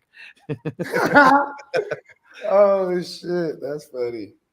And Joe said, "Oh, Leo, that Sam Jackson, was really, he really likes to say the word, for sure. Sam Jackson loves it, motherfucker." I think Sam Jackson holds the record, right, for most curse words said on film. Probably. Yeah, he definitely holds the most N-word record. I can tell you that much. And Marty said, "I need to watch Once Upon a Time in Hollywood." I actually just watched that. At least had it on in the background. He said Quentin Tarantino said that's his favorite movie that he made. I know it is because Quentin Tarantino is like everything. Movie guy. Yeah, like he got to make a movie about the time period that he fucking loved to watch movies from. And like everything from like the little side trailers that were in there. You know what I'm saying? Like he made whole goddamn fucking episodes, basically. He loves stuntmen as well. And so like getting to put Brad Pitt on as the stuntman. And I think they recorded like 8 episodes of Bounty Law. I think that's what it was, to have different footage, like to be able to use at different times. He's a savage, man. That's so fucking funny. You know what?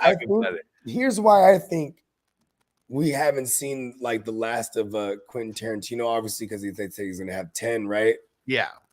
But like, I think also because he's probably waiting. I mean, he has a kid. Yeah. I think also waiting. Hey, watch her. I'm watching him on the monitor and shit. I think waiting that long is a lot to do with. Because the fucking, what's his name? Weinstein, bruh. Well, like, getting further from being, you know what I mean? Well, Once Upon a Time in Hollywood wasn't Weinstein. That was I know that. Yeah. You know what I'm saying? But like finish, you know what I'm saying? Even that one took a minute, right? Because he had to wait to find another fucking I'm pretty sure Sony gave him just hella guap for that movie. Oh, it had a crazy, I mean, they rebuilt Hollywood. Like they rebuilt it. And like to make it like it was like back then. Oh yeah, okay. So that was Sony already. Okay, then I had that all wrong. Yeah, let me see what the budget on that movie was. It was. What was that Miramax? What was the one that he used to be fucking with? Yeah, Miramax. Okay. Yep. Yeah. See, the budget was almost 100 million, and it hit for almost 400 million at the box office. That's that quintuple. Or the quadruple up.